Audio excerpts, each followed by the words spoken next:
Black African power. What's good? What's happening? A well-organized lie. A well-organized lie.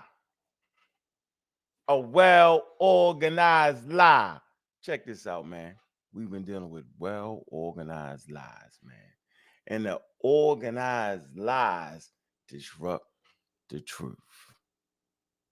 So listen, man, we're going to organize that truth, man. We got a special guest today. The gentleman has been on the platform before. Dr. Andy.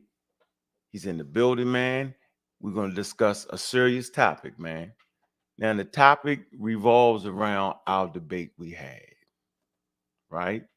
And that debate, I felt like, was a quality intellectual conversation, man. Brother Marcus, right? And Brother Logic, okay? And it was intellectual. And it was dealing with a subject and a topic, man, that's been going on in our server for a while, dealing with determinism, man. Trying to figure out, like, how much control do we have in this world we live in? So I say, look, let's call in the experts, all right, and Dr. Thomas, and let him just look at the information and see exactly where we was at with the topics. So without further discourse, man, let me bring on Andy Thompson. How you doing, Andy Thompson? How you doing, man? Fine. Thank you for having me. Hey, good to see you again. I ain't seen you in a while since the last time you was on, man. Talk to you a little bit, man. And you know, this is a good conversation for us. I think it's a good conversation that we should all be having. So now we having it. And well, you know, I went through I know you sent some good videos to us, and I went through some of the work, but the thing that gave me clarity was actually looking at the presentation you did. You kind of used some slides and stuff, and I felt like that kind of helped me through the situation and really understand that thing. So can you kind of like give us a little bit of background on that conversation? Basically, I mean, how did you run into it? What made you interested in that conversation? Well, I ran into the work of Sam Harris on free will. That led to the work of Robert Sapolsky on free will. I'd been a fan of Sapolsky's for a while. I didn't know how deep he was delving into it. And I took a deep dive into it, and I think I did a lot of, and do a lot of forensic psychiatry, so have a lot of contact, had a lot more in the past, a lot of contact with the criminal justice system, and the issues of free will have huge impact on criminal justice and the policies in this country. But then it also became apparent that it has a lot of implications for how we treat patients. If you're in healthcare at any level, be you a nurse, a doctor, a physician's assistant, a social worker, anybody who is in the caretaking professions of any sort, that the issue of free will and the absence of free will has huge impact on how you relate to people in pain and in illness and who are struggling with mental health issues or medical issues. So my take on it is, or my interest in it, it evolved actually out of practical concerns. Say it again. I couldn't hear you. Say it again.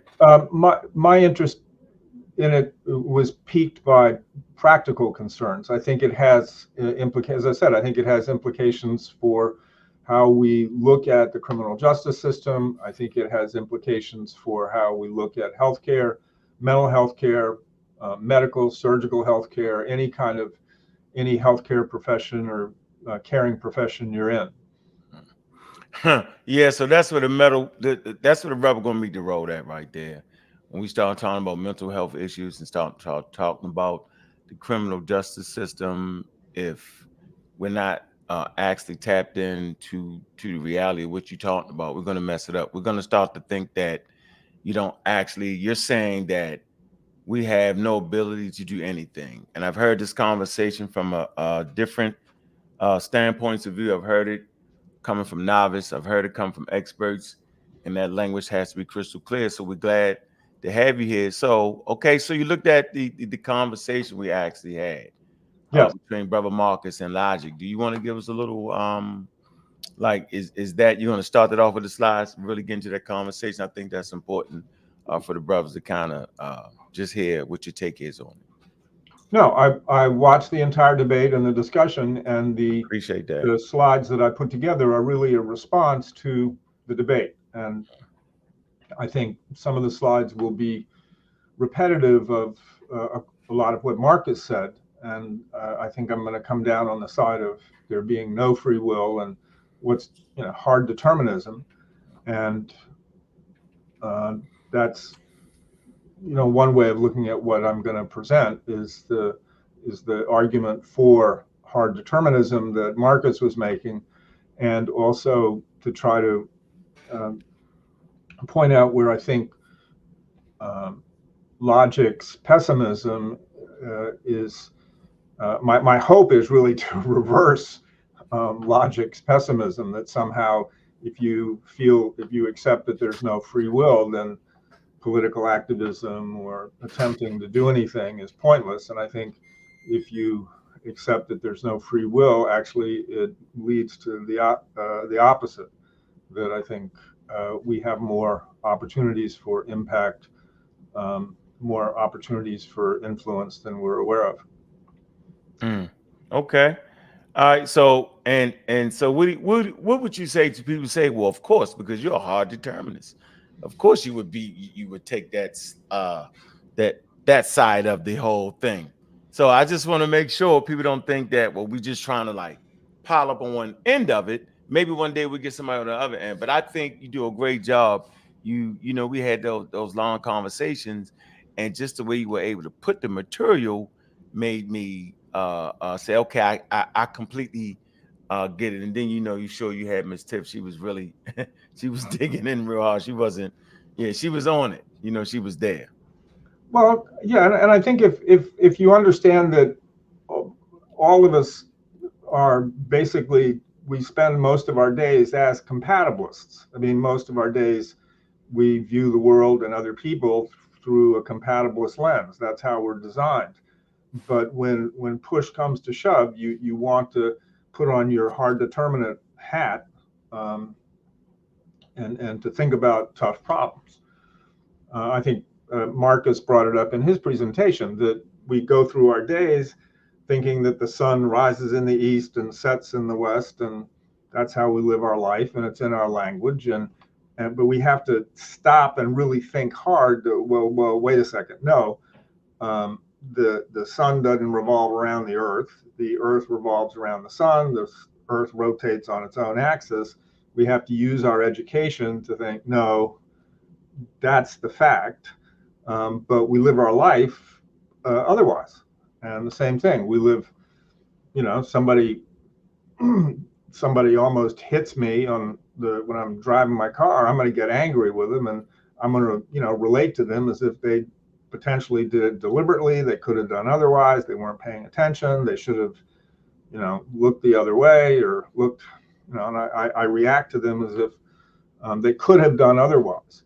And the fact is, when they did that, they couldn't have made any other choice.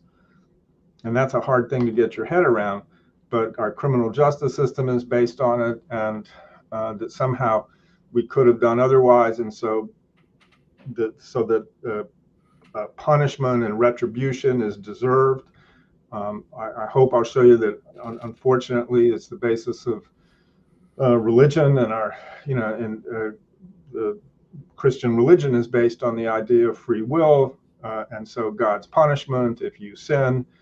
And there are a lot of, I think, important, not just vague philosophical implications, but real world practical implications to understanding the facts of neuroscience. And the facts of neuroscience, I think, lead to a pretty clear conclusion that, free will as we think about it, we don't have.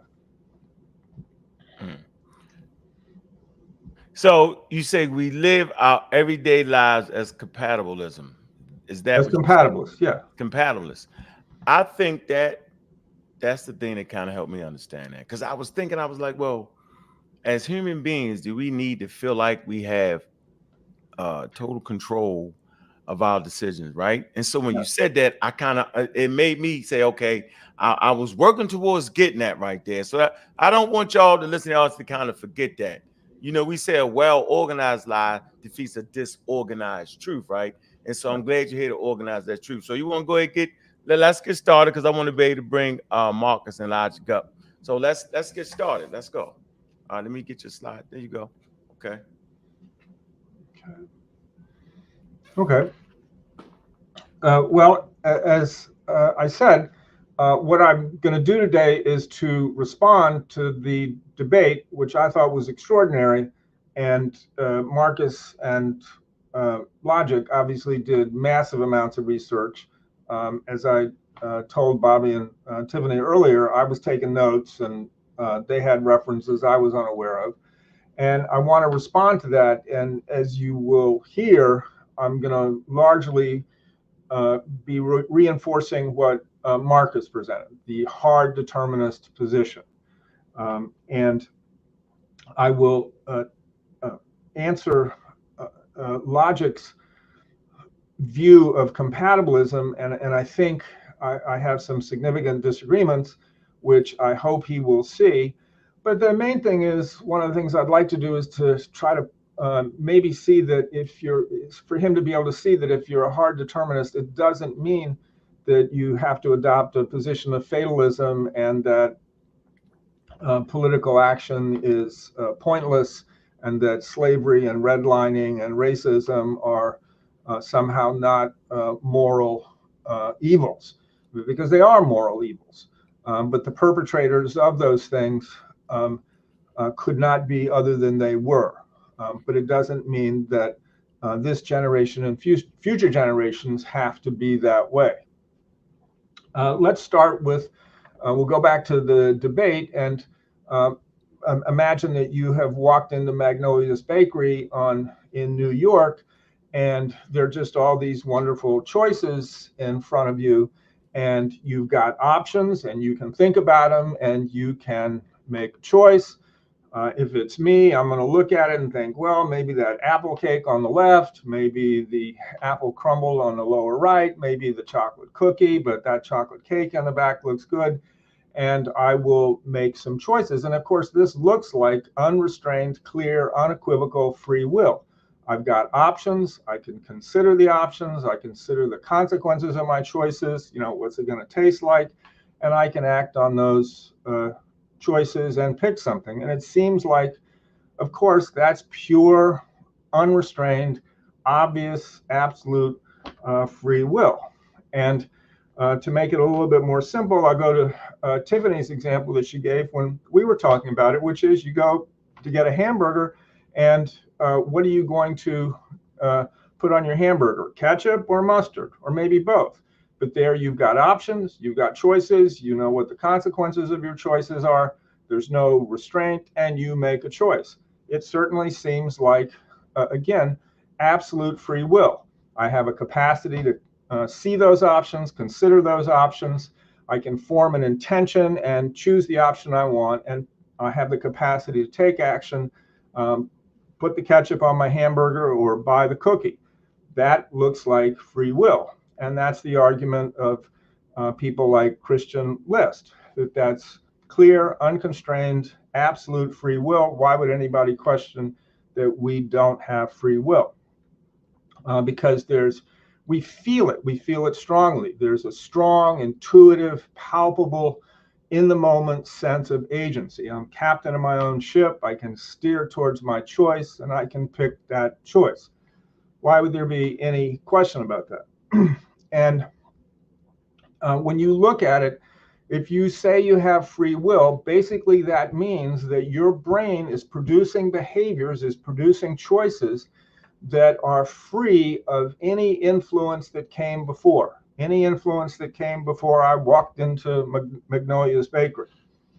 And here's where we have to pause, because the mind is what the brain does. I want you to keep that. I think that's one of the most important things Steve Pinker ever said. So anything that has to do with mind has to do with the brain. And so anything that shaped and built our brain is going to influence our experience of mind. What are my goals today? Again, my goals are to respond to the debate. And I think the response is that the evidence that Marcus laid out is where you want to be. Hard determinism. And it's generally not well accepted. We're in the minority, but I think that's where you want to go. And that logic's argument and his position of compatibilism is understandable, because that's what we feel day in and day out. We operate as if we're compatibilists. We feel that certain things are biological and other things are free, unrestrained choice, like the choice of that cupcake. But the argument here is going to be that that's wrong, and show you some of the evidence for why. But the other thing I want to do is to show you some of the practical issues connected to this, and particularly the criminal justice system, and also the implications for any form of healthcare, anybody that's in the healthcare or giving professions, because I think they're profound implications of a position of the absence of free will.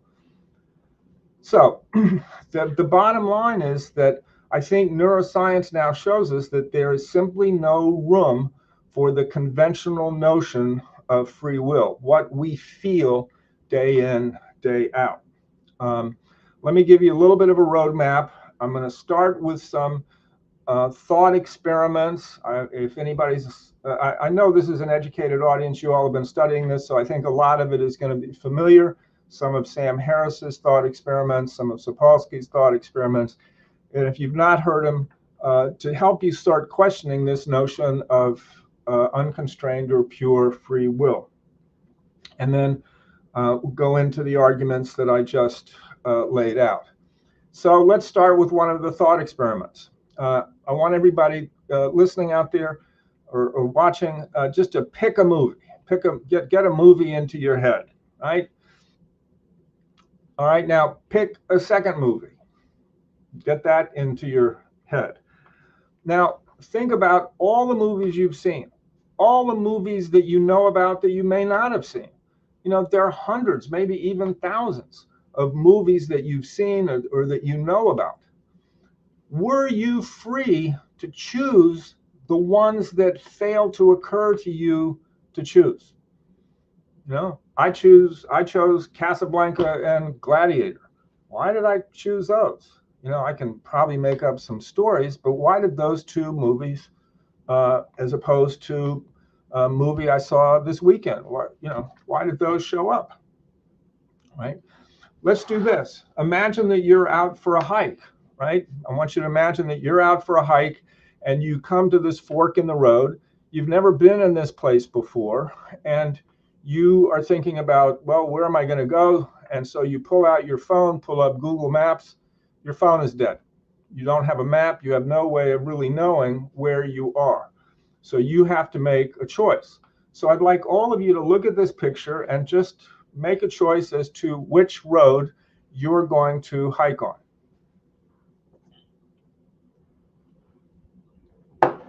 Now, I chose the right road, the one that's going sort of uphill. What science now shows us is that my brain made that decision upwards of a half a second or more before I was conscious of the choice. The imaging data shows that my brain made that decision before I was conscious of it. So where's the free will in that? What we now know is that your experience of making a decision was already determined by your brain. So when I picked that cupcake, my brain had decided on that half a second or more before I was aware of it. It's astounding. Where's free will in that, right? Your brain predicts a choice before you're consciously aware of it, right? So what we now know, what neuroscience now shows us, is that consciousness, which is where we think the seat of free will is, our conscious awareness, that's where the seat of free will is. That's really a memory. It's the remembered present. My brain has already made that choice. So the present, any present moment that we experience, is actually a memory that's being buffered. Again, where's the free will in that, right? Another thought experiment here. Use your free will to not hear the sound of my voice.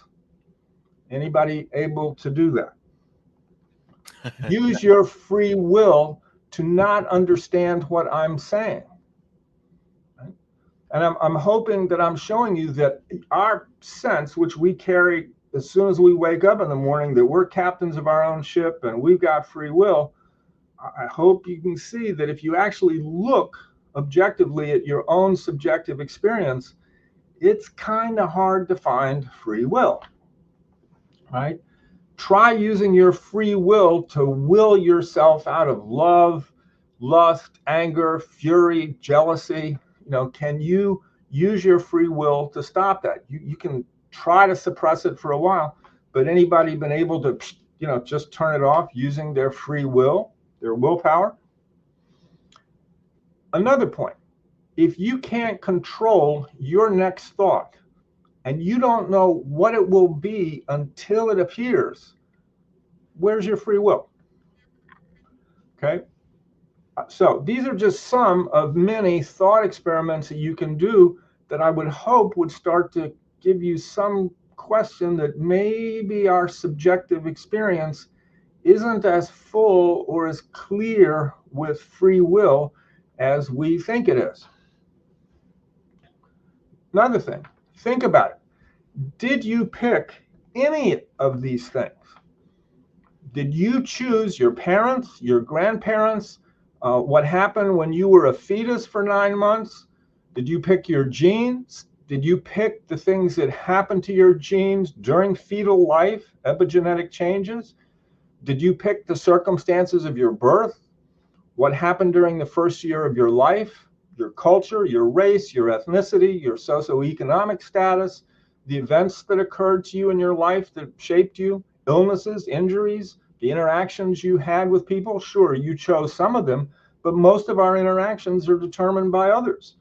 Did you choose your peers, the construction of your brain, and particularly, as we'll get into it, and was laid out, I think, by Marcus, the shaping of your prefrontal cortex.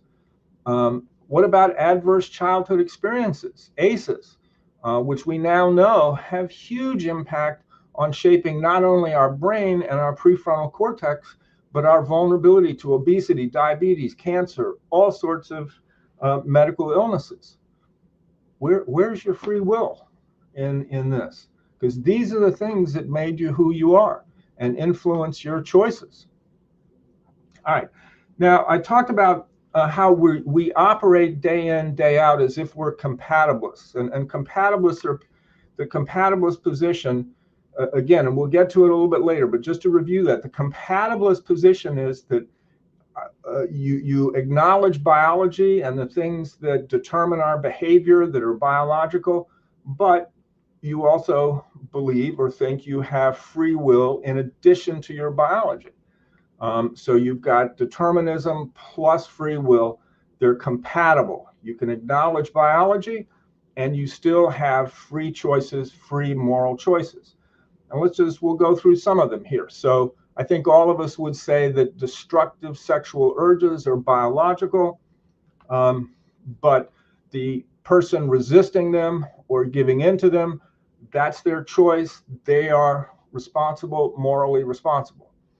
Let's say you're Ethiopian and you're a natural marathoner. I think all of us would say, well, that's your genes and your inheritance, and that's biological. But when you're running a marathon and the pain gets bad, do you choose to gut it out? Do you choose to push yourself? And I think all of us would say, well, that's choice. That's free will, right? Now, I'm not the brightest guy in the room. I could never do physics. I could never do calculus and quantum mechanics. It just, no way in hell.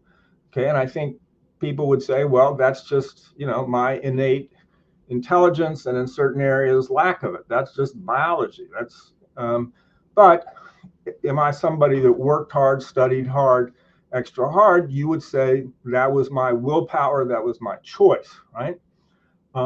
What if I had big risk of alcoholism? Everybody in my family was alcoholics. I'm loaded with the genes for alcoholism. I think everybody would say, well, my risk of alcoholism, the risk is clearly biological. But do I drink beer or do I choose root beer? And you would say, well, that's my choice. I'm morally responsible. And the argument here is that those choices are still biological. They're still brain-based. The mind is what the brain does. So they are actually just as biological as the other factors. Let's say you're extraordinarily beautiful or extraordinarily handsome. I think everybody would say that's the luck of the genes, the luck of your inheritance, that's biological. Now, do you behave in an obnoxious, entitled way with your beauty and handsomeness, or are you modest in the face of your extraordinary good looks? We would all say that that's choice, that's willpower, right? And that has nothing to do with biology. And the argument here is, no, that's just as biological. And so what I'm hoping to get across to you is that laziness and diligence are just as biological, just as neurological as the things that we traditionally think of are genetic and biological. So this is what I meant when I said we all operate day in, day out as compatibilists. We acknowledge things that are biological, but we also say other things are choice, and you're responsible, you're morally responsible, right? On the flip side of illness is the self-made man. Think, Jeff Bezos. The reality is that somebody like Jeff Bezos depended on background conditions that he didn't make, and he was the beneficiary of, right? And we look at him as a self-made man, and that was driven by his choices, his ambition, but the reality is, it was a lot of luck and a lot of background conditions, and the universe sort of put him in a position where he was able to continue and to make a huge fortune. And this is going to be important for some of the concluding things I want to get across is that luck is huge. And we can't take credit for our good fortune and our luck and our talents and our skills. And that actually leads to a moral obligation to help others. All right. So I hope I've started to show you how we all function day to day as compatibilists, but it's not true. There is no free will. All right. You all came to this talk today. You could right now choose to leave. Obviously, I'm hoping you won't, but you could choose to turn off your computer and leave right now. The reality is you cannot now choose to not have come to this talk. You can't go back and revise that and not come. When you chose to come, at that point in time, that was the only choice you could make. The universe had pushed you to that point, and the factors aligned, and you chose to come to this talk today. You can't now not choose to have come.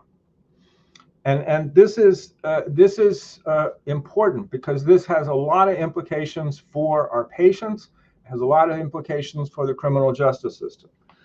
And again, to get back to Marcus brought it up. Again, it's hard work. I mean, we intuitively think that, the sun rises in the east and sets in the west, but it was Copernicus and Galileo who said no, that our intuitions are incorrect. The reality is much more complicated.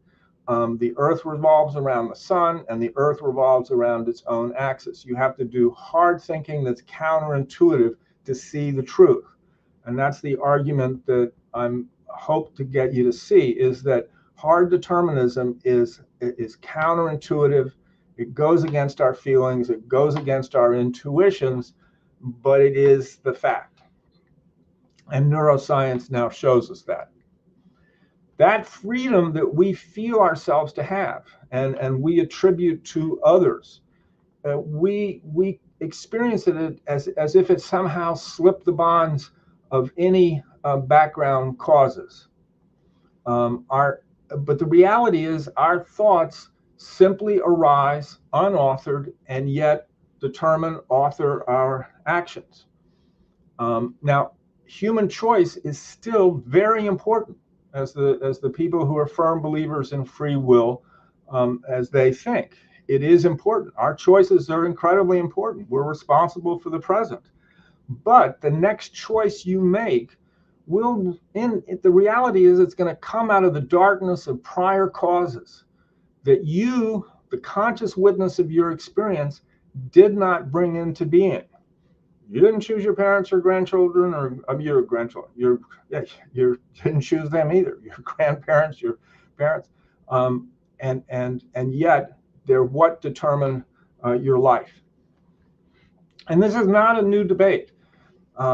This is Spinoza. Men believe themselves to be free because they're conscious of their actions and not conscious, they're unconscious of the causes. This is an old debate, and now we have modern neuroscience, which has illuminated it and I think settled the debate. Though, Copernicus and Galileo got in serious trouble for their views. Fortunately, we won't be burned at the stake for this, but it is a hard thing to get your mind around, and it meets incredible resistance. Again, we feel like we're the captain of our own ships, but we're not. Now, to get back to fundamentals, I think it's always important in these debates, always to keep coming back to fundamentals. They're just crucial. And the idea of free will, the idea of any notion of free will, is based simply on two assumptions. Again, that we're the conscious source of our thoughts, our desires, our intentions, and our actions. When I walk in the bakery, I'm the conscious source of my thoughts about what I want, my desires for the chocolate chip cookies, the intention to buy one, and my actions of purchasing it. And it just feels correct, because those kind of behaviors seem to require and only require conscious thought. What am I going to get my wife for her birthday? What am I going to pick out at the bakery?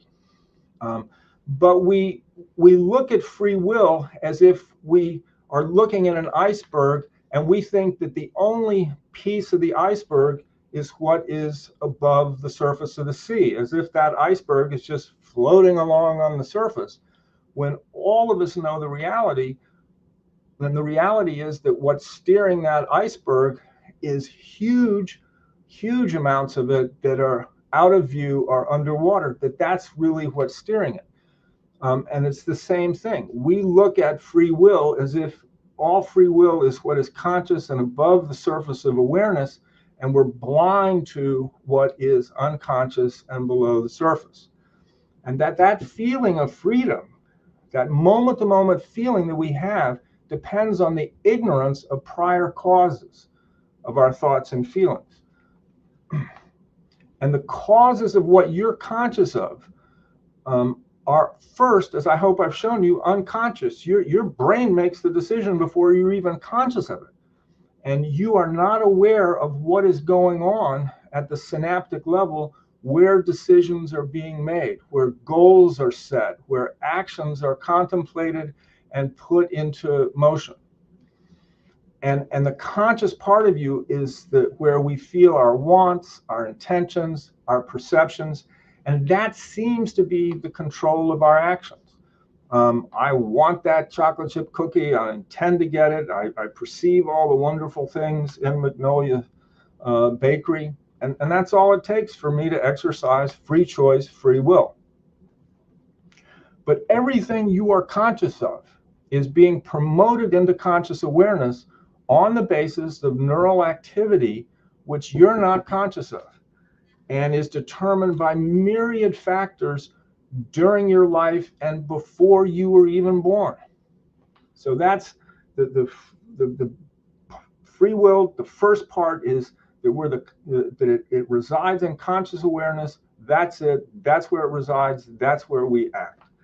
And the second part, which is important, the second basic assumption around free will, is that we are free to think and to act differently in the past. You could have decided not to have come today. I could have had that V8 instead of the Coca-Cola. And most of us feel like, well, I should have had that V8 instead of the Coca-Cola. That was bad for me. But at the point in time where you drank that Coca-Cola, that was the only choice you could make. There's only one choice ever physically, scientifically available to you at any moment in time, and it's the choice that you made. And we say, well, I could have done otherwise. And that is actually an empty affirmation, right? And this is important because that empty affirmation confuses a hope for the future with an honest, accurate account of the past. You can pursue any line of thought that you want, but the choice that you make is the product of prior events you didn't bring into being. That is the fact of neuroscience. And to be free, to actually have free will and to be free, it must be the case that when we acted, we could have done otherwise. And free will requires the ability to do otherwise. The concept, the notion of free will absolutely requires as part of it that you could have made other choices. And this is crucial to the criminal justice system. It's crucial to the Christian religion. You think you could do otherwise. The empirical truth is you could not, right? And there is an important difference between thinking one could do otherwise and the empirical truth that you could not. And why this is important is because the burden of proof now really switches from determinists, hard determinists. The burden of proof, I think the neuroscience is now sufficient that the burden of proof really now rests with those who want to insist that we have free will and that we could make alternative choices. And this is huge in the criminal justice system, right? The reality is there are no subjective facts that reconcile with the truths of neuroscience. You can't squeeze in free will that's somehow of the brain but not in the brain. All right. I want to take a little detour here because I want to show you the important practical significance of this. In courts of law, the view is if you are competent to stand trial, it meant that you intended to commit a crime, you understood the consequences of committing that crime, and that you realized that other alternative behaviors were possible and you didn't choose them. That's basically what our criminal justice system is based on. But the question is, where did that intention come from to commit the crime? And that's lost.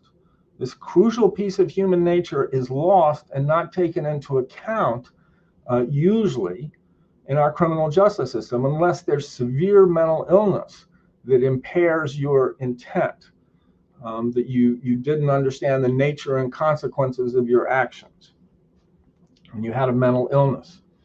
But the reality is, for all of us, we're unaware of what we intend until that intention itself arises.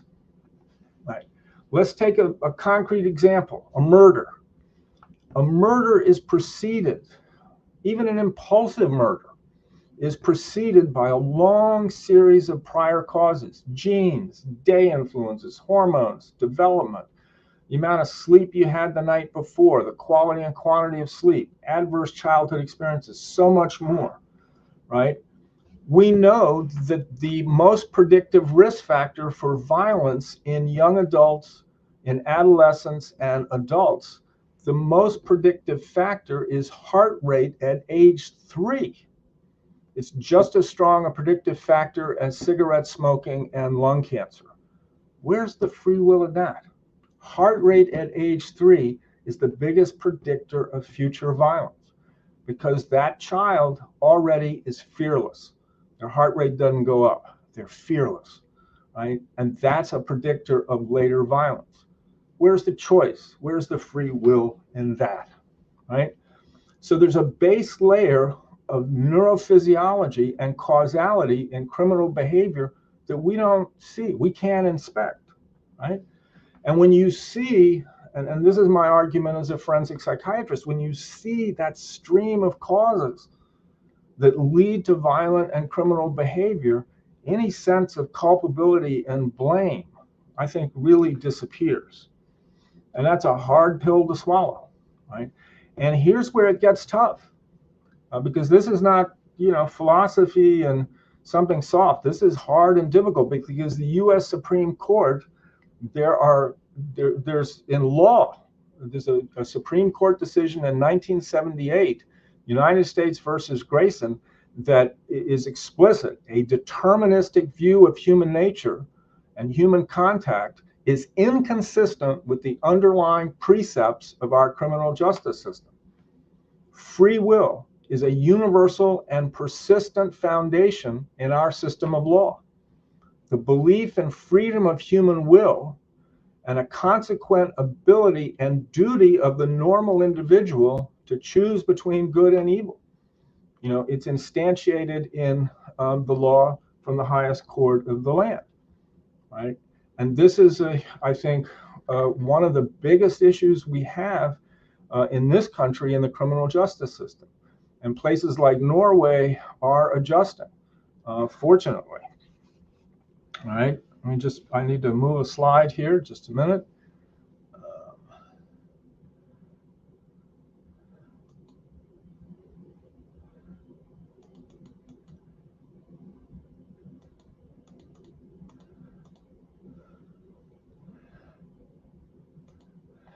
Okay, I hope everybody's following me so far. I want to pause for a minute and go back to basic, because we're going to be talking about logic's assertion of the compatibilist position. And you have a dichotomy: free will on one side, determinism on the other. And I think this is the best diagram of it.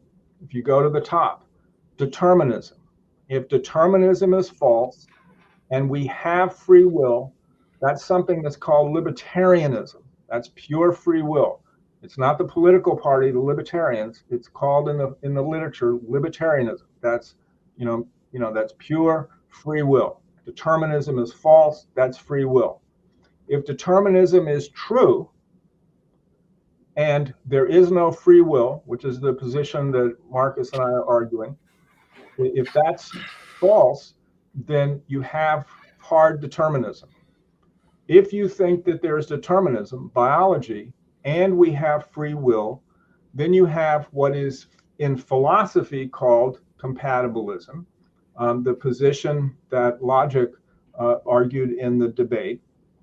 So it's a philosophical position, compatibilism, and I hope I've shown you it's really just the day in, day out way we operate.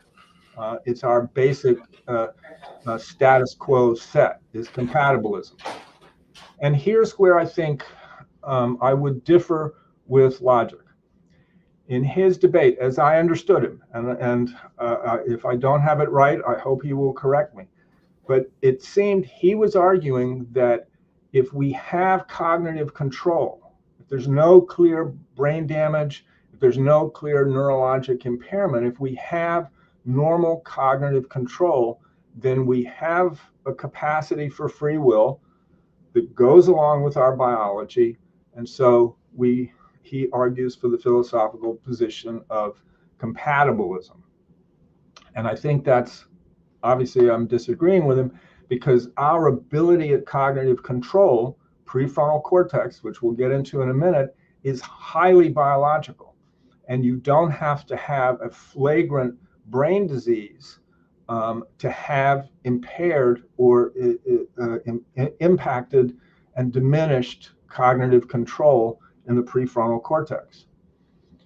And the argument here is not just with logic, but with the philosophical compatibilists, is that they're taking an emotional stance that comes from our day-to-day feeling, really. They're just taking basically how we feel about our choices, and they're trying to construct an intellectual argument, an intellectual stance out of that basic day-to-day feeling. And obviously, our argument is that that's incorrect, and you cannot map that on to the neuroscience. All right, I'll change slides here again, just a moment.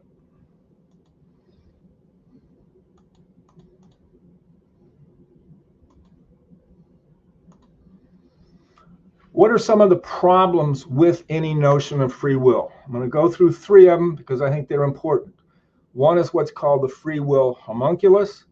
The second is called the absence of a self. We don't have a self. And one of the most important things is now we know there's an entire neuroscience of unconscious goal pursuit. We can set complicated goals and pursue them and not be conscious of them. What's the free will homunculus? The free will homunculus is that if you argue that there's free will, there has to be some place in your brain that has free will, that is making decisions. It's in your brain, but not of your brain. And the argument here is you cannot show any such thing. There's no part of you can't show a neuron or a neural network or any part of your brain that hasn't been influenced by both past development and current physiologic forces. Again, homunculus in your brain, but not of it, operating independently of the material rules of the universe that constitute modern science. And here I would say the physiology, the material rules of the universe that constitute modern neuroscience. Again, there's no place, there's no space to fit in free will of any sort that's actually in your brain, but somehow not of your brain and influenced by the things that shaped your brain and that go on in the last 10 seconds. There's no self as we feel it. I think if you remember Logic's presentation, he talked about the hand that was operating, that did something, but it wasn't you that did it. We all feel like there's a you, there's a self, that is a unitary self, and neuroscience shows us that that's really not true. There's no captain of our ship. There are multiple captains of our ship. There's separate systems that are selves or yous that are designed to evade physical harm, avoid disease, make friends, gain status, attract mates, keep mates, care for kin, the attachment system. There are all these different selves that operate both independently and together. There's no unitary self. as we tend to experience it. And here's the big problem, is that we now know there is unconscious goal pursuit. And if you remember, I think it's about an hour in, Logic talked about one of the arguments for free will was the ability to set goals and pursue goals. And we now know that there are unconscious goal pursuits, that attention to goals and pursuing goals is separate from consciousness. Sometimes we're conscious of our goals, other times we're not. And if you have an opportunity, I think this is a very important paper in Science, one of the top journals, that is, I think, underrated. And it details all the evidence for unconscious goal pursuit. And unconsciously, we can create complex goals. We can prepare our body and brains for action. We can detect rewarding signals that would lead us to activate and to pursue those goals.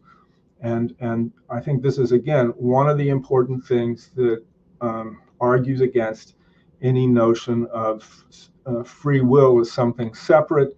There are times we're conscious of our goals, there are other times we're not. And I think it was Marcus who brought up the issue of, it was either Marcus or Logic, I don't remember right off the top of my head, about the issue of voluntary action. And voluntary action and involuntary action are not that different. Voluntary action or goal pursuit is accompanied by our feeling of intention to carry it out. But again, it's already started. Remember, that kind of stuff starts before we're even consciously aware of it. And involuntary action, that felt sense, that consciousness of it, is not there. So our decisions, all of our decisions, are outputs of adaptive and acquired separate brain programs that weigh different inputs largely outside of our conscious awareness. Right. Now, you've heard a lot about prefrontal cortex. It's important because prefrontal cortex is one of the main places that drive our decisions. It's the part of our brain that helps us do the right thing even when it is difficult and hard, right? And I'm just going to give you a couple things that science has shown us in recent years.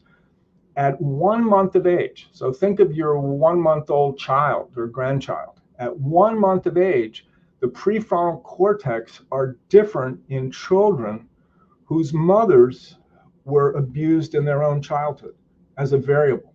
So a mother who was abused in her own childhood, that's a single variable that will affect the prefrontal cortex in a 1-month-old child of hers.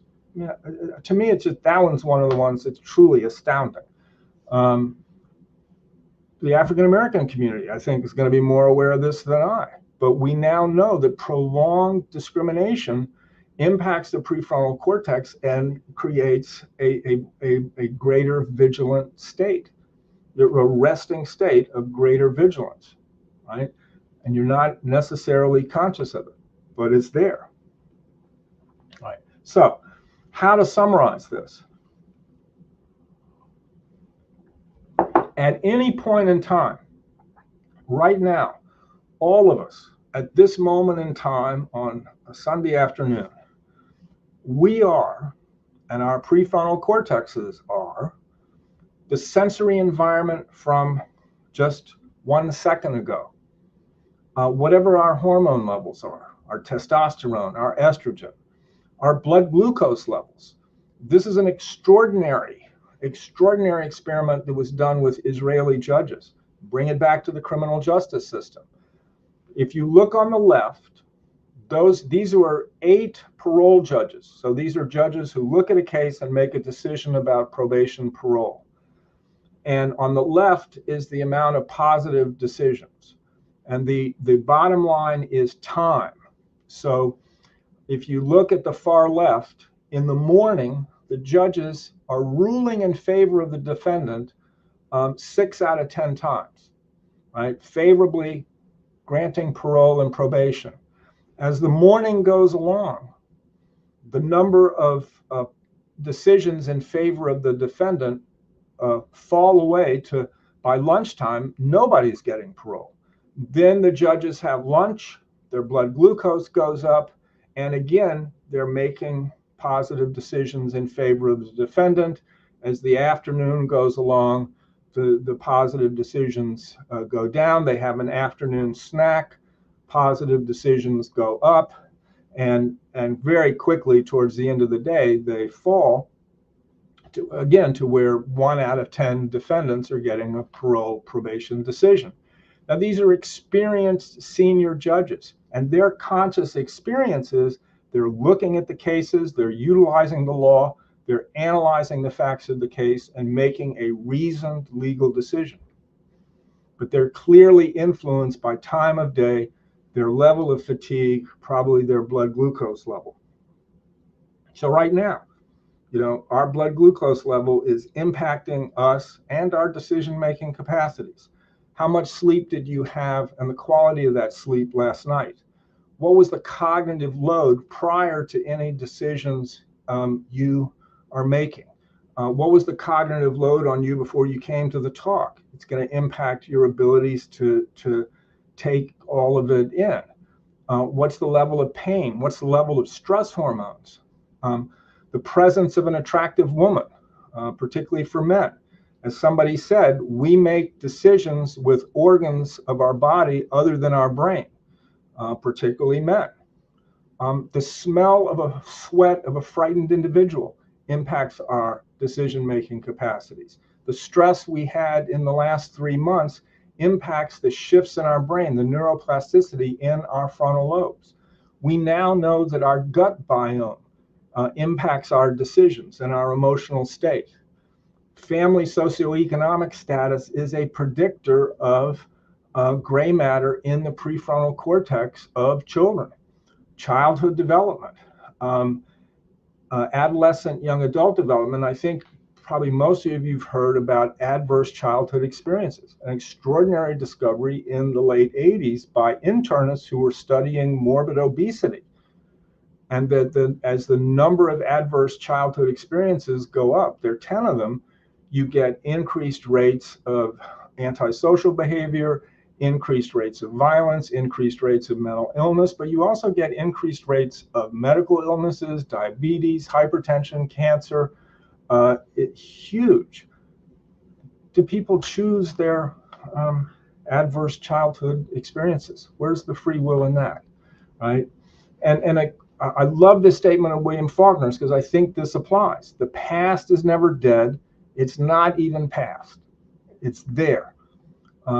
Attachment in the first year of life. What was the perinatal environment when you and I were fetuses? Did we suffer any oxygen deprivation? We know that changes our genes. Stress while we're fetuses will change our genes, epigenetic changes. Prenatal life where the mother has been starving in some way for some reason, medical illnesses, or living in a food scarce environment. Look up the Dutch hunger winter. The Dutch kept in extraordinary statistics. In the winter of 1944, the Nazis starved the population of northern Holland. And the Dutch had been able to follow the children that were fetuses during the Dutch hunger winter. They were then born and followed into adulthood. Much higher rates of schizophrenia, much higher rates of psychopathy, much higher rates of heart disease, obesity, huge changes, right?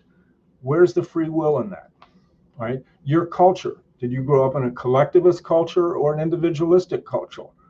The United States has always had higher crime rates in the South than in the North. The South was settled by herders, by Scotch-Irish. The North was settled by Swedes and Germans, collectivist, cooperative farmers, pastoralist, culture of honor cultures. Huge differences. Rainforest versus desert cultures. It's desert cultures that gave us the three great monotheistic faiths. Mammalian primate evolution, millions of years. Your genetics, your DNA, as it's described, life slim volume, spirally bound, our genes, right? So the bottom line is we are the sum of our biology in interaction with our environment across our lifespan. Across our lifespan beginning before birth. Right. So again, you don't choose what you do not choose to choose the things that you will choose in life. I appreciate that's a tongue twister, but it's a great statement. We're deeply, solely responsible for our thoughts, actions. That is impossible to map on to the neuroscience that we know. I'm going to finish up here in a second. Let's move.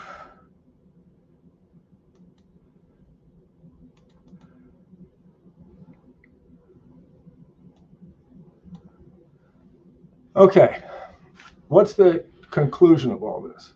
Right? What I would like to argue is that understanding that there is no free will has impact on our therapeutic stance as any kind of healthcare professional, mental health care professional, surgical healthcare professional, medical, social worker, any kind of healthcare professional. And that therapeutic stance is should be one of interest in our patients, compassion, if they're children, sensitivity to their developmental potential. Our patients can only be who they are when we see them, right? So the man with lung disease who is still smoking, he could only be the way he is. The diabetic that's still eating candy bars, right? You know, that person is that way. It may frustrate you, but that's the only way they can be at that moment in time.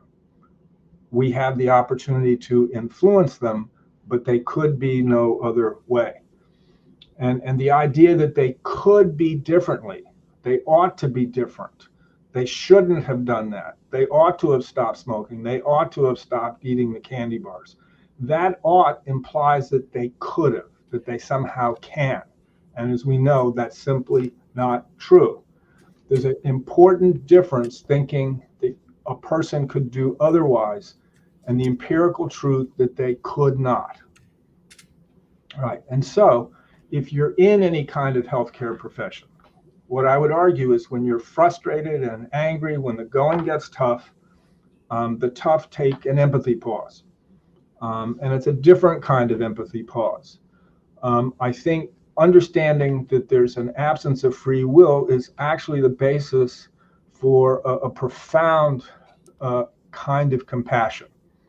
It enhances our abilities for empathy and compassion for others, but also ourselves.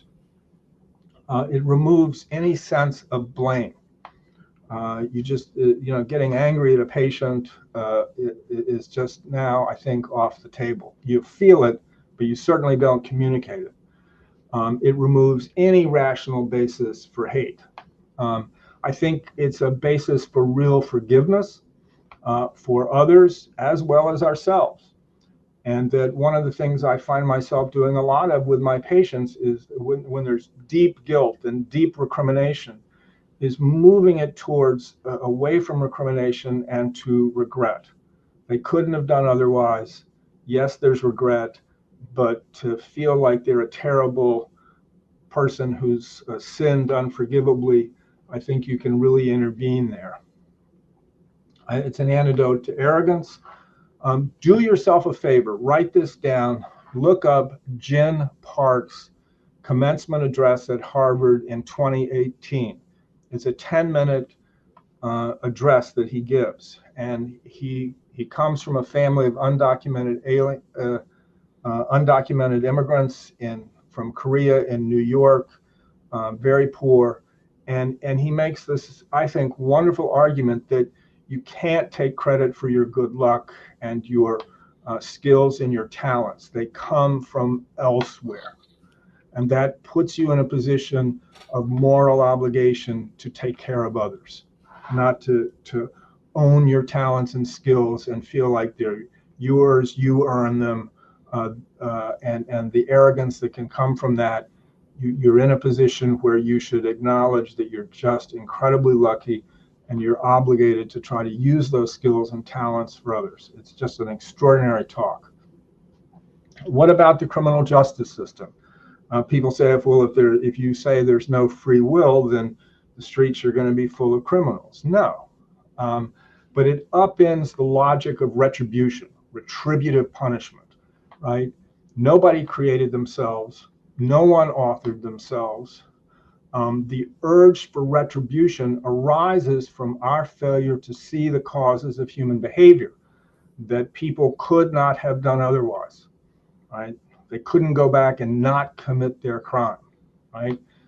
And here's where religion comes in, because if you think about the Christian religion, there's retribution. God's justice is retribution, and religion's answer to evil is the notion of free will, and sin depends on the free will. You could have done otherwise.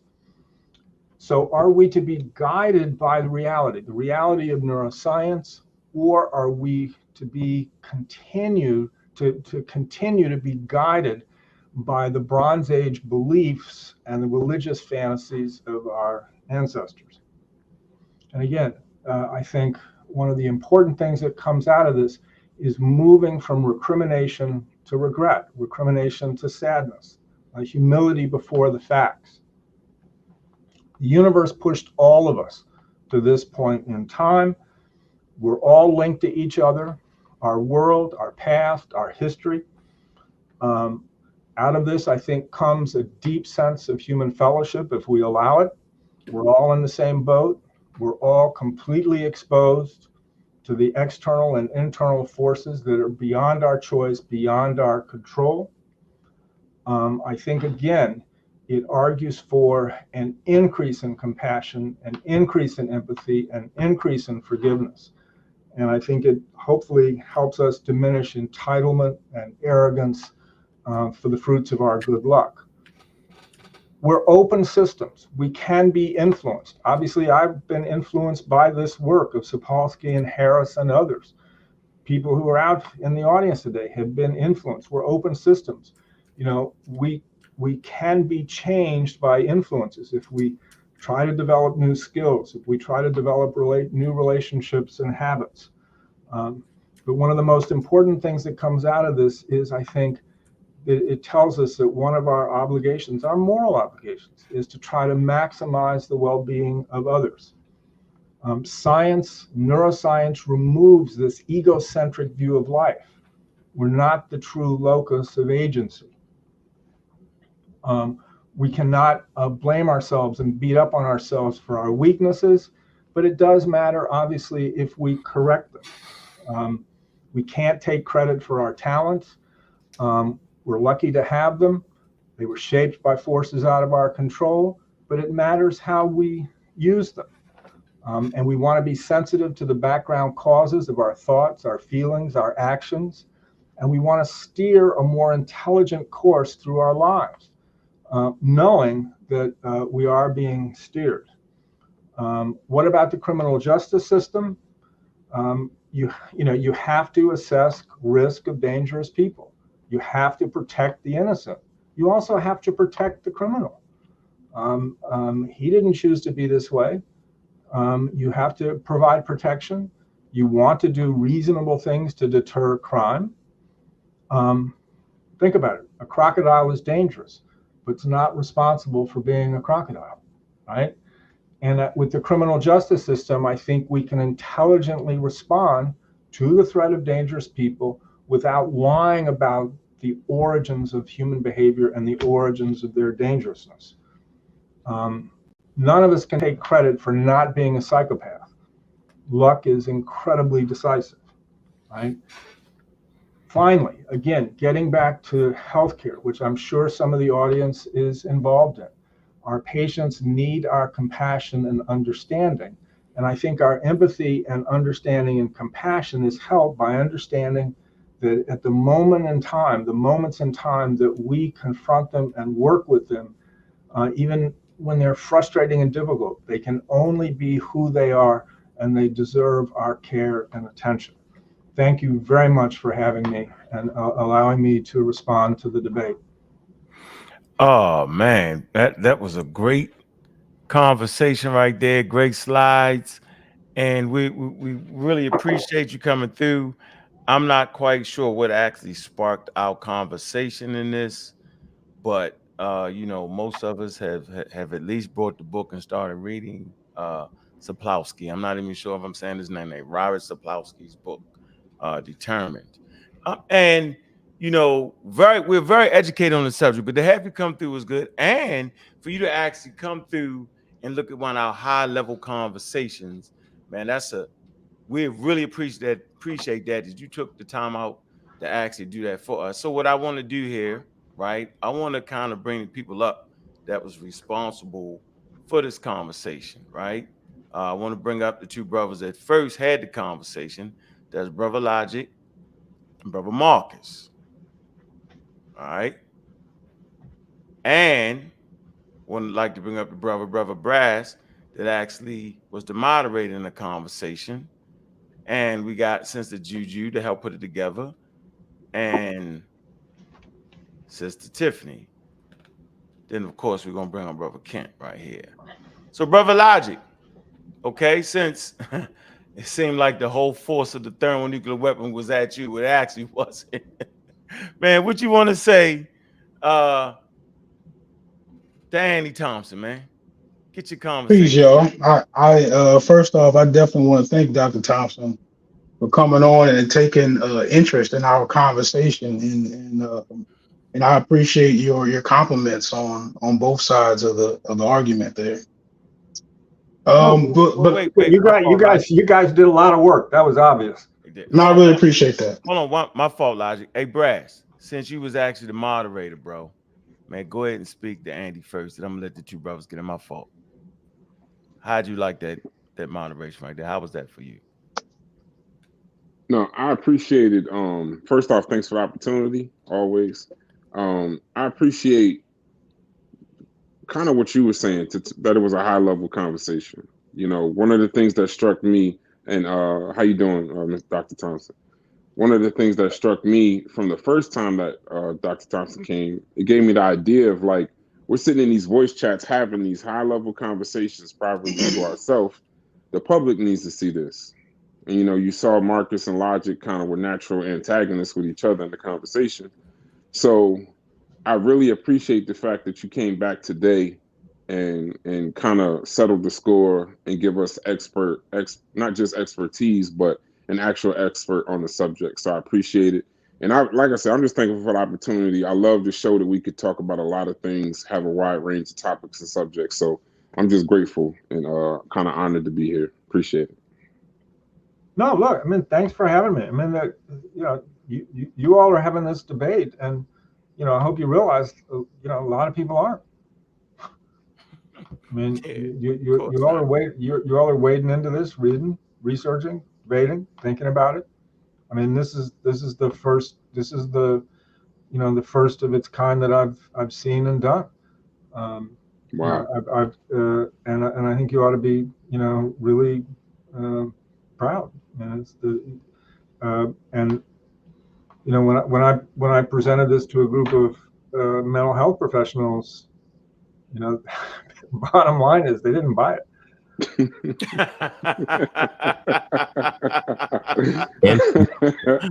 Wow. He said they did. No, but I think it's important. I mean, these you know, and you know, none of them.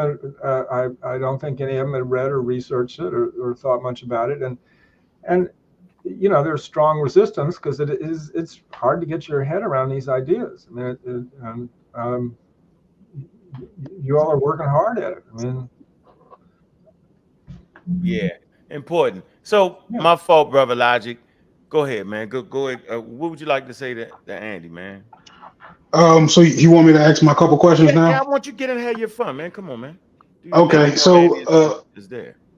Yeah, so I definitely appreciate this. So I definitely first question I gotta ask you,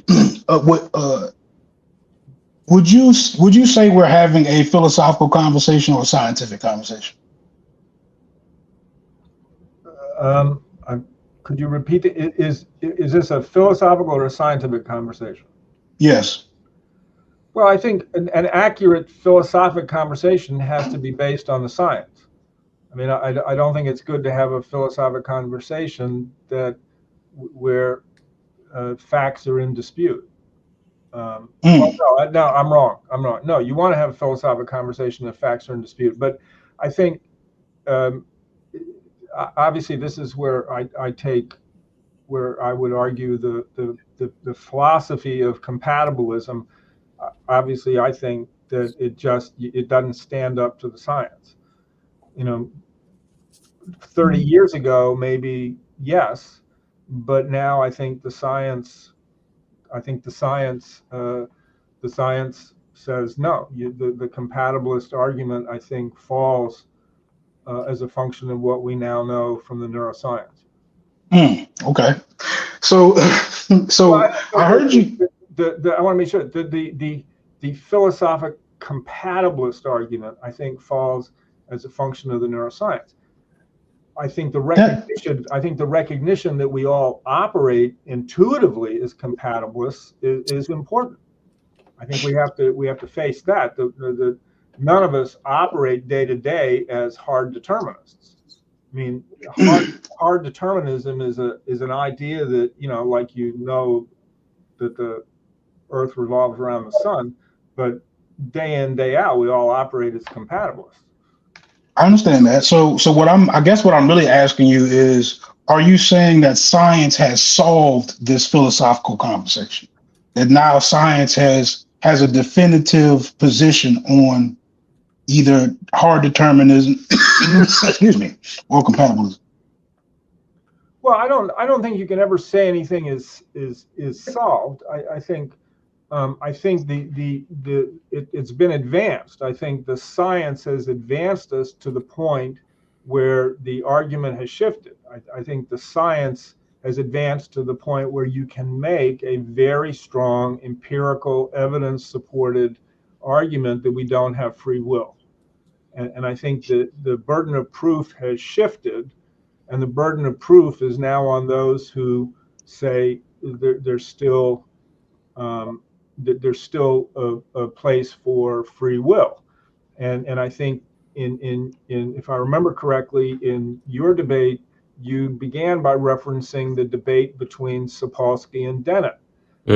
And I think if you look at Dennett's argument, I just don't think the science, he can't map on his view to the neuroscience.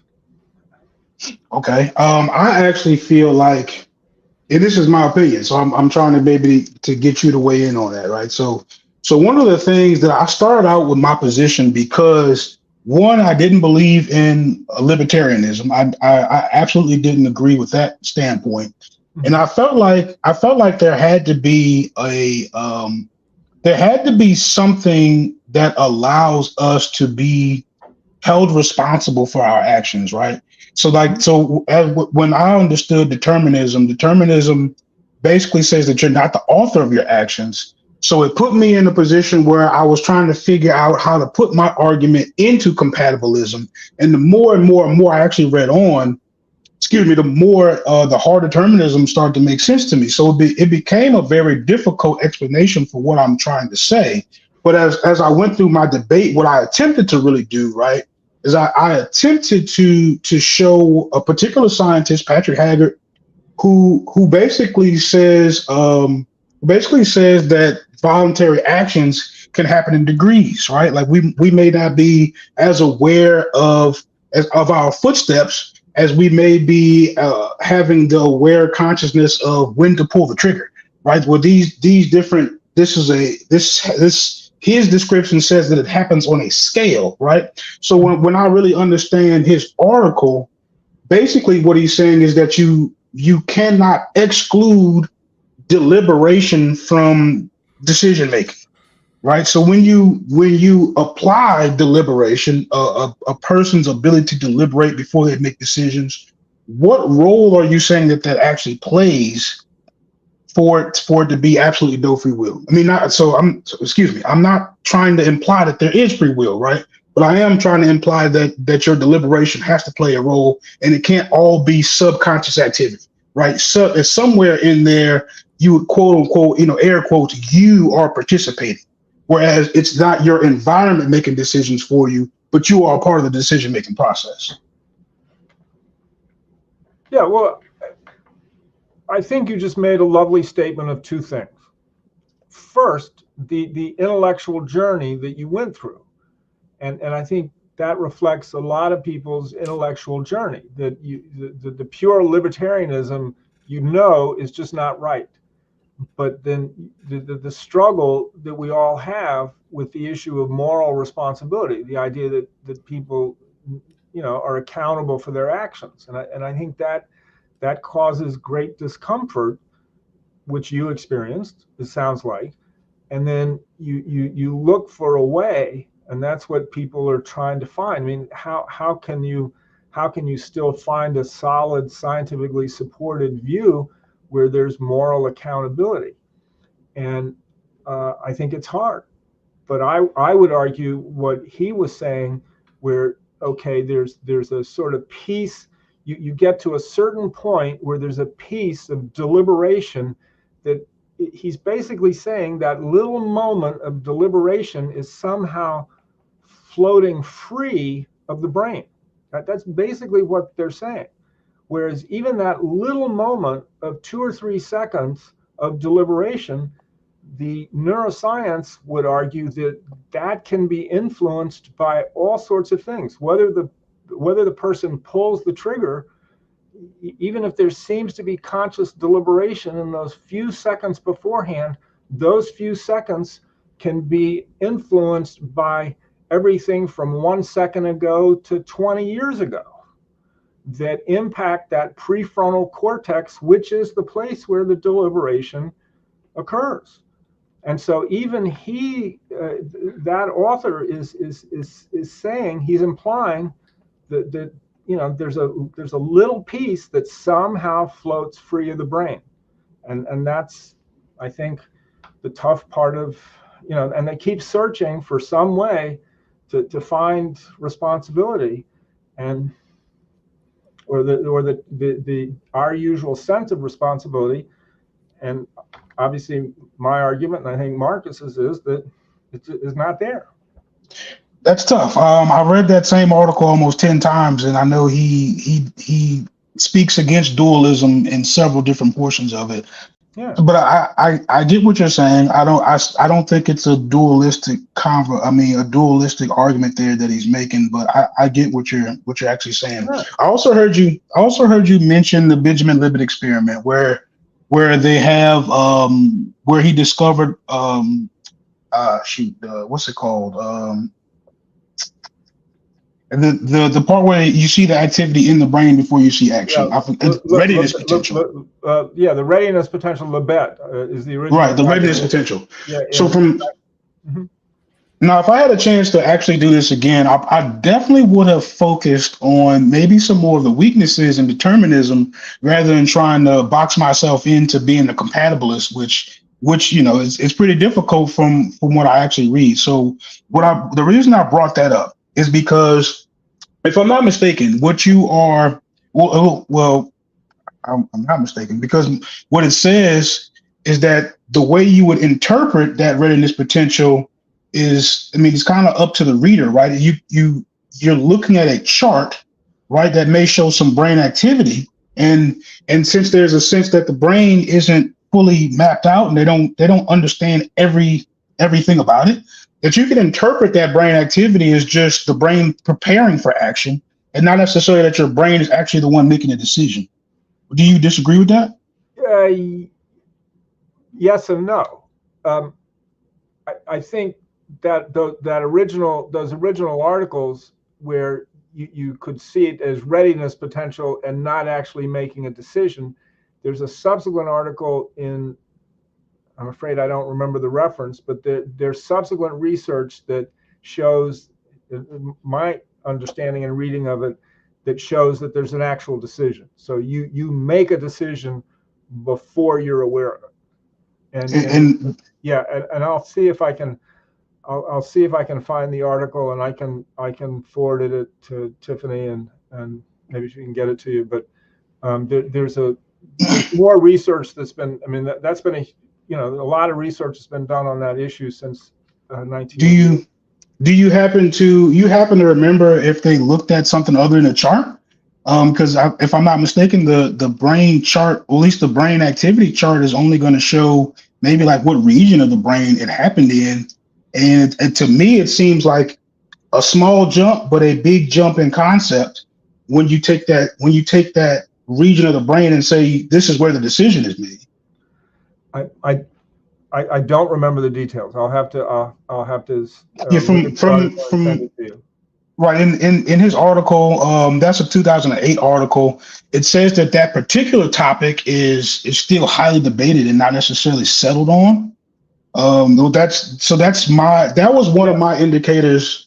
That was one of my indicators that really got me to looking into what it is that they can learn from looking at brain activity and the conclusions that they can wind up making, because there seems to be an inability to maybe measure some of these things, right? And that to me, it kind of has to impact the conclusion to some degree, right? If there's some limitations on your ability to measure, or at least to understand what's happening other than what brain regions are being active during certain things, to turn that into a story seems, I mean, it seems like you kind of just connecting dots and they may not be there.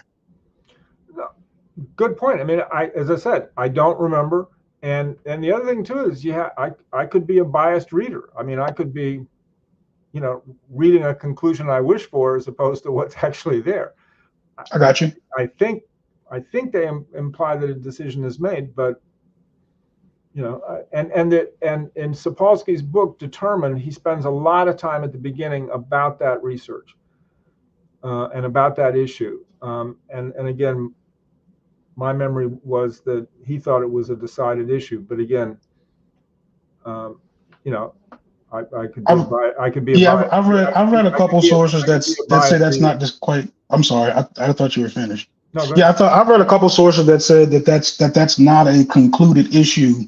In the field. So that's something that we can definitely look at a little bit later on for sure. That's a very interesting concept of where does the instrumentation start to not allow you to have certain conclusions when you're making the argument about this is exactly how the brain works. Because I'm under the understanding that they know a lot of things about the brain, but certainly not everything. And some of those things are probably very pivotal to the conversation, such as consciousness. Actually, I heard you mention a self too, right? And I'm under the impression that there is no self is also another thing that there's no conclusion or consensus on, and they're still debating that within the field. Yeah, no, I think those are. My memory is that in Sapolsky's book, he says, even if the business about the brain deciding before you're conscious of it, even if that's not a settled issue, there's enough evidence elsewhere to support the notion of no free will. The argument of no free will doesn't stand or fall on that particular piece. I got you. My argument, I tried my best to not make my argument free will. I mean, as I understand it, the way it's defined seems to really be the issue, right? I mean, because you heard me maybe make the statement in my presentation about free from what? Because you certainly can't be free from biology. You can't be free from these biological processes or your previous experiences. So if you define it that way, then of course my will wouldn't be free. But I've actually heard you say on another show that humans do have a will, right? But you wouldn't consider it free. Can you give me some clarity on that? Well, that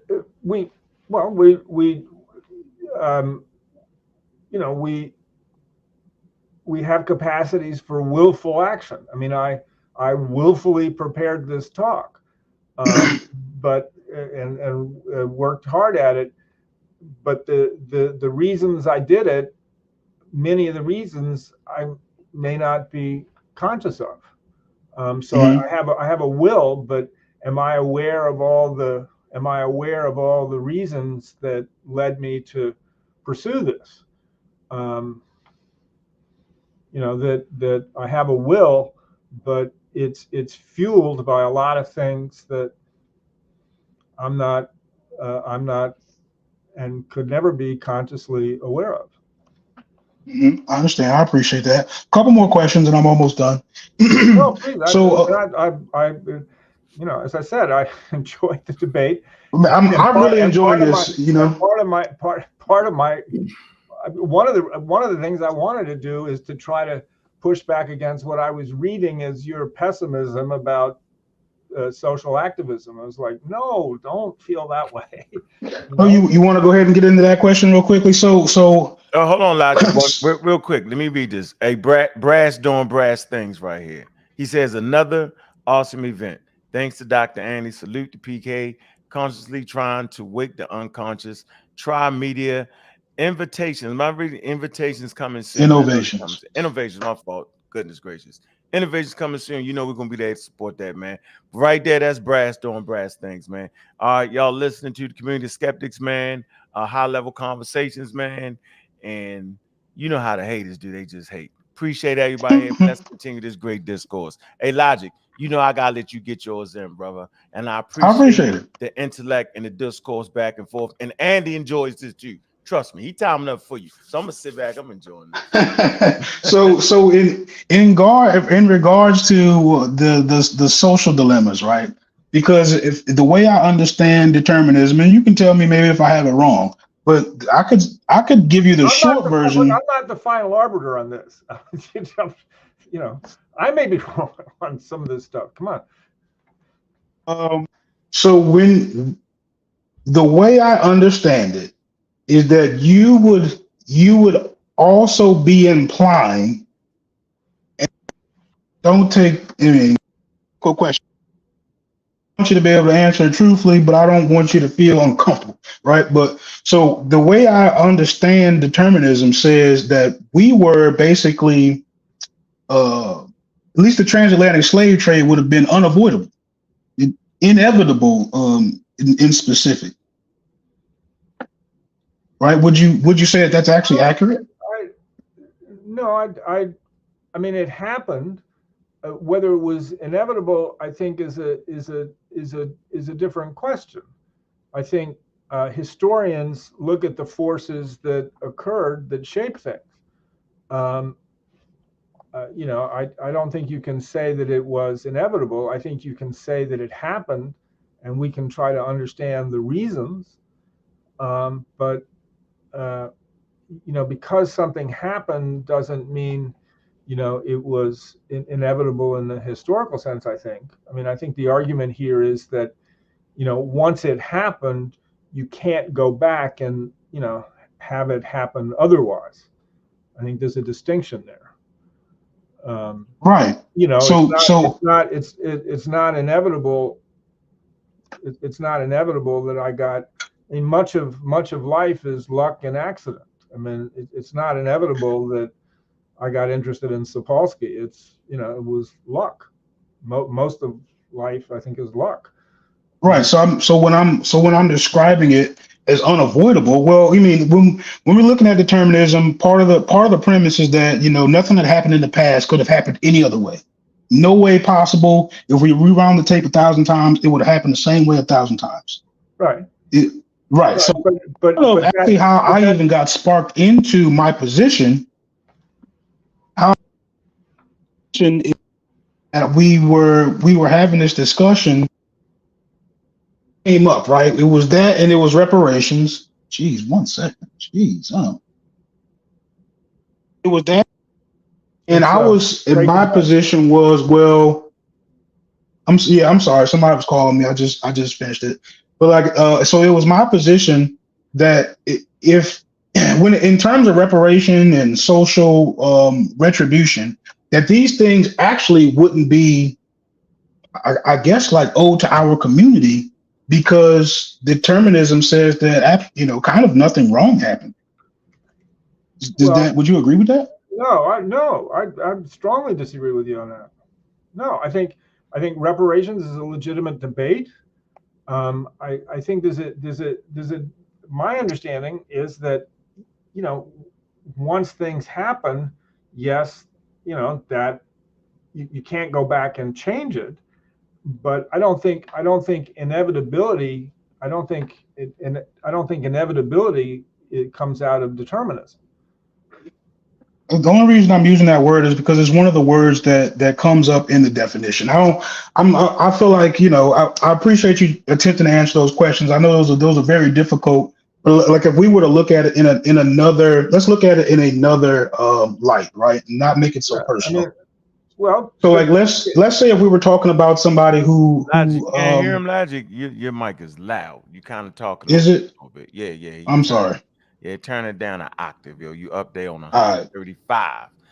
Bring it down to 80. That way you can hear. All right. My bad. Loud and clear.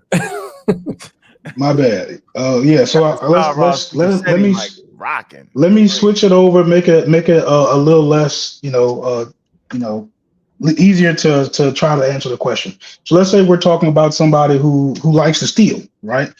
Wouldn't you looking at it from a deterministic lens, this person who likes to steal, would you couldn't say that they're the author of their actions, correct? You'd have to say they're only a product in their environment, and they're being who they are, almost designed to be at that point, right? Right. Yeah. No, I mean they're somebody who's stealing. I think they came to that point in their life for reasons over which they had no control. They made bad decisions. They stole. Okay, but how we treat them once they stole, I think is a different set of decisions once you take this position. I mean, I'm not going to cut off his hand. Retributive punishment. I mean, we've come a long way. I'm going to try to understand, why he stole. I'm going to try to understand what his risk for stealing is in the future. I'm going to see if he's, caused a lot of harm to people. There might be fines or, repayment or, I'm going to, as I said, we're going to assess risk. We're going to try to protect the community. If he's a compulsive stealer, I'm going to try to do things that protect him.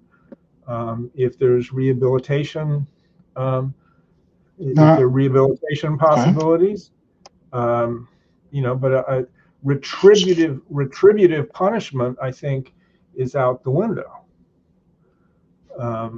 But right now, what about the retributive justice? Because he wasn't finished talking. Come on, yo, catch your breath. Let him finish. I'm sorry. What about retributive punishment? What about retributive justice? Yeah, so the retributive justice part is the part that really got us into having this conversation, right? So if retributive justice doesn't make any sense, right? If your sentiments behind what he did, you can't logically praise him, you can't logically hate him, right? So right. What would mandate the retribution of what he stole? Well, I don't know, but I think to respond to your point, I think you can pull the retribution out, but you still try for justice. I think people tend to make the mistake of saying, well, if you get rid of retributive justice, you're somehow getting rid of the concept of justice. No, I think there's still a search for justice, but it's a different definition of justice that takes out the retributive part. Okay. I mean, and I think that's where, again, people when they hear the no free will, they think, well, you're just going to empty the prisons and we're all going to be at risk. No, but I think it's a case by case basis, and you try to, as I said, I think you try to assess risk, you try to understand the causes, You try to protect the innocent. You try to protect the defendant. And you there's still a search for justice, but it's different. Okay. I appreciate your answer. I know that was a tough question. Just two more real quickly, and I want to change the subject, make it a little bit. You got one more. You got that. Can you give me two? Can I get two? Can I get two? I'll try to talk fast. Okay. All right. How would you describe a person that has brain lesions? So you wouldn't describe them as a person with less free will, but you would describe them as a person with less inhibitory control? Sure. Okay. So people do have different degrees of inhibitory control. Yes. Okay. And that is developed over time. It's not something that you're actually born with. And it does include your previous influences and experiences. Well, it could also be something that somebody's born with. If somebody's, you're born with it, because I mean, all this stuff about what goes on in fetal life is very sobering. If your mother smoked and drank while she was pregnant with you, your risk of violence is huge. And you don't use that. That goes to the issue of again the building of your prefrontal cortex, which is what's in charge of inhibitory control. Okay, so my very last question, right? So I read Dr. Dan Dennett's book in preparation for this conversation, right? And he gives a really good analogy about an airplane pilot, right?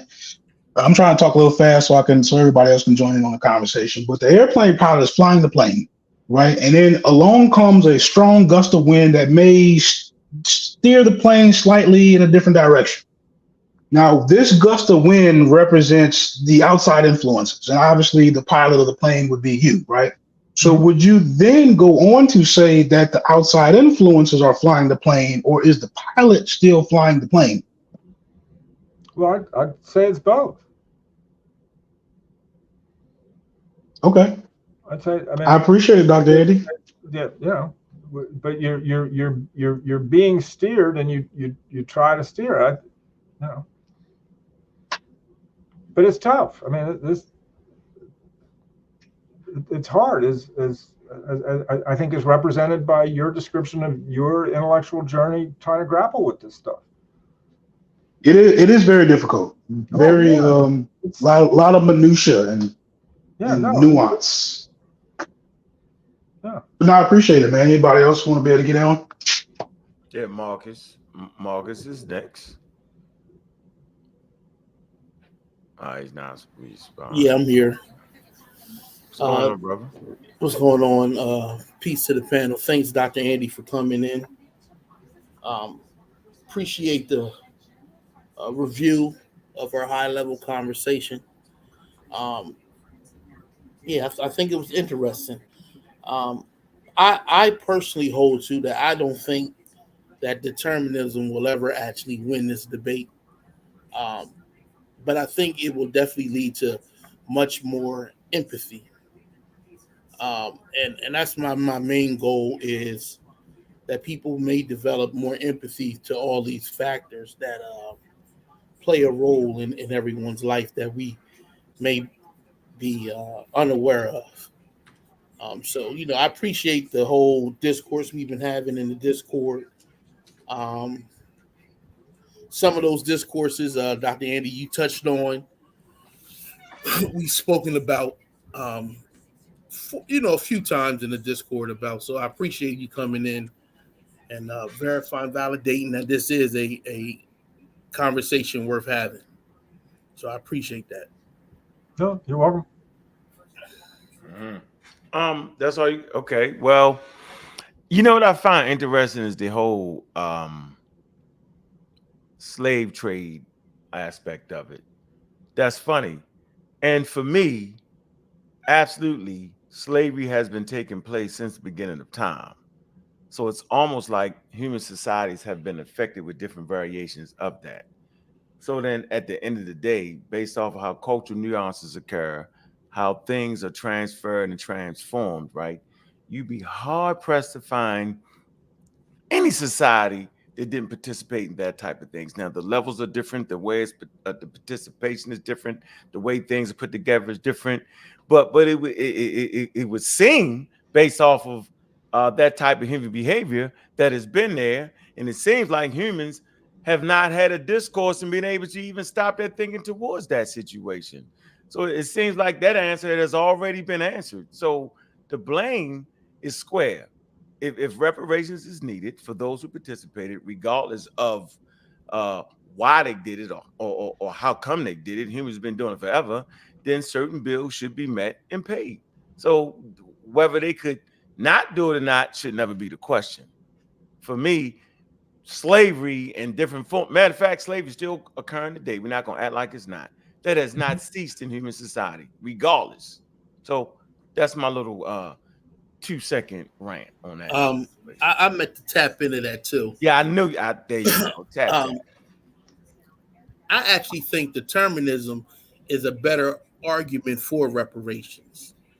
And the reason why is because determinism says that what happened 200, 300, 400 years ago would still be affecting how we are today. And that you would need some type of repair to try to counteract what we know. So Dr.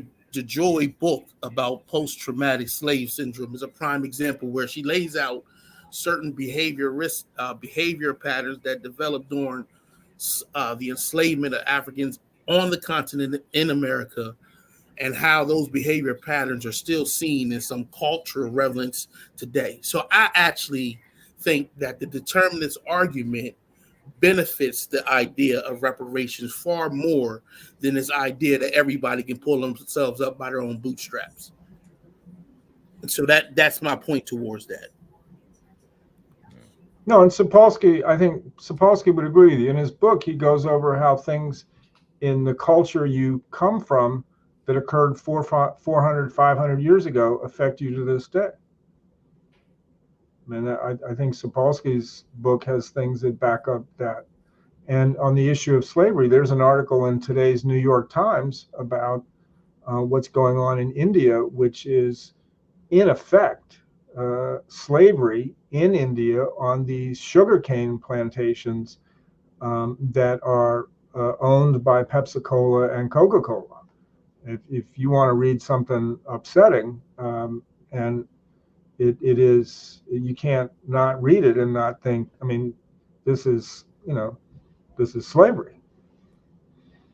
And the people that are in effect held captive, creating sugar for Coca-Cola and Pepsi-Cola.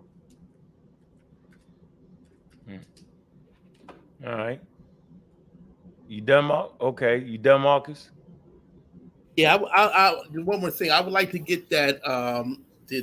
One of the things you mentioned I was unaware of, and that is the one about the heart rate being one of the leading indicators for violence. Yeah. I like to get that research so I can add it to my file. Yeah, look, I can give it to you right now. Adrian Raine, R-A-I-N-E. He's a psychologist at University of Pennsylvania.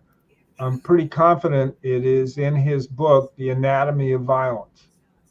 And he lays out all the factors that create risk for young adult and adult violence. And I'm fairly confident it's in there. I think that's where I got it, because he lists things that create risk for violence, and I literally kept a list of, I think there's like 10 of them, and I used to write pre-sentence reports for forensic psychiatry, and that's where the thing about maternal alcohol and smoking, But the heart rate stuff at age 3, I think one of the research projects was in, I believe, in Taiwan. It's a beautiful piece of research where they have very good medical records and they could follow people for 20 years, and they had good data from childhood. Heart rate at age 3. It's unbelievable. Unbelievable. Okay, so yeah, so I'm gonna get that, check that out, and I'll grab that book and probably try to read it. No, and he's British at University of Pennsylvania, writes well. It's a very well written book. Okay, appreciate that. Thank you. No, All right. my privilege. Okay, Sister Tiff, got a question. Know what side you fall on. Yeah, I do have a question. Then we're gonna get into Juju and Kent. Go ahead. What's your Yeah, I'm gonna be quick. I just got really one good question. Since we are having this discussion about this deterministic world, and we know, as we go on into our future, we'll have better technology to do things and to predict things. So since you were talking about the frontal cortex being a contributor to certain outcomes, I've seen articles about different people that are in prison that they have certain type of issues with their frontal cortex, so to speak. So with that in mind, do you see a future where predictive and preventative, I don't know if you would use criminal justice, I don't know if that would be the terminology, but do you think that there's going to be something along the lines of, we know certain individuals may be prone to certain things. It seems like in this world, this deterministic world, we should be able to prevent more crimes from happening before they happen. Because if we already know people are going to turn out a certain way, why allow things to happen so that innocent people are hurt? Right. In this No, it's in a humane way. I'm not saying be inhumane, but no, I believe that that's one of the issues at the end of Adrian Rain's book, because 1/4 of the men on death row have demonstrable prefrontal cortex damage, high rates, and the question of preventative detention is one that the criminal justice people struggle with. I mean, there's an ongoing debate about that, and because there are obviously, issues of one's civil rights, and also the fact that we're still not very good at predicting violence. Risk assessment and violence risk assessment is a whole specialty now. There wasn't a specialty when I started my career, and now it's a separate specialty. And we're not good at predicting violence, and so it's going to be hard to justify, putting people in some kind of detention,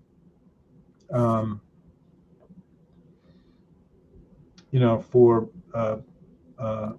and taking away their civil rights when we're not that good at prediction.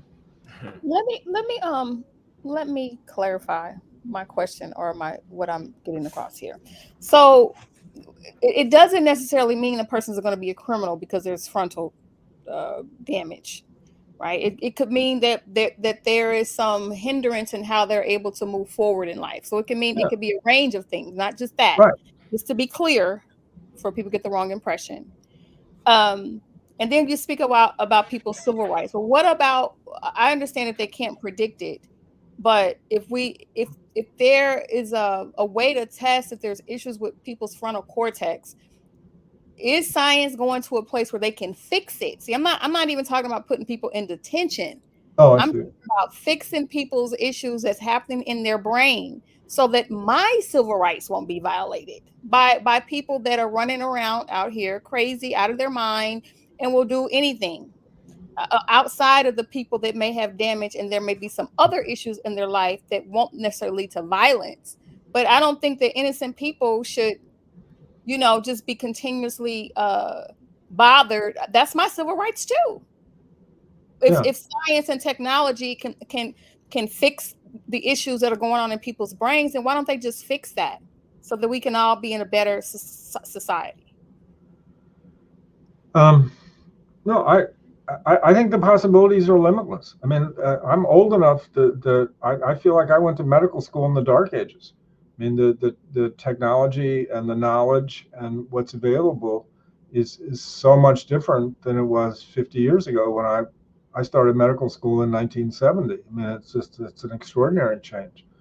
And so I think you can look forward to things that will, and now that we increasingly know the things that go into building prefrontal cortexes, I think that the more we know, the more possibilities there are for intervention.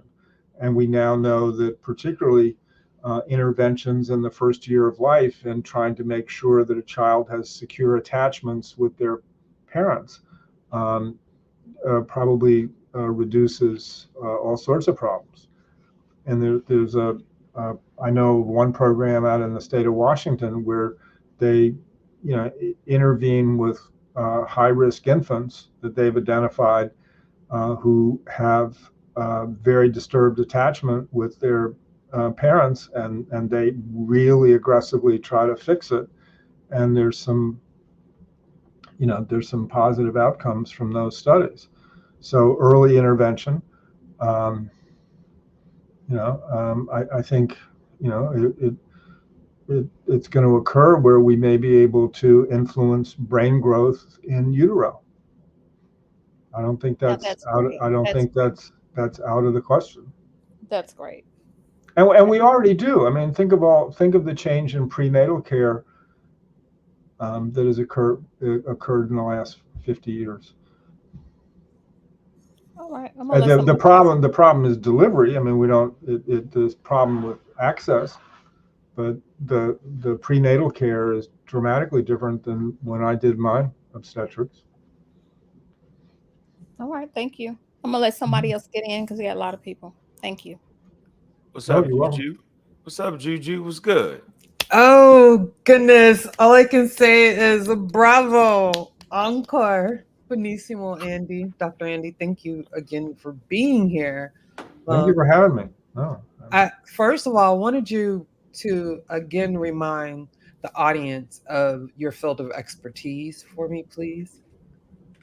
I'm sorry, I didn't hear the last part. Remind the audience of your field of expertise. What is it that you do? Well, people would say I'm just an educated redneck. You're funny. No, I'm a psychiatrist, Mm-hmm. and currently I'm semi-retired, but I still work half-time at University of Virginia Student Health Services. So all young adults primarily. Good.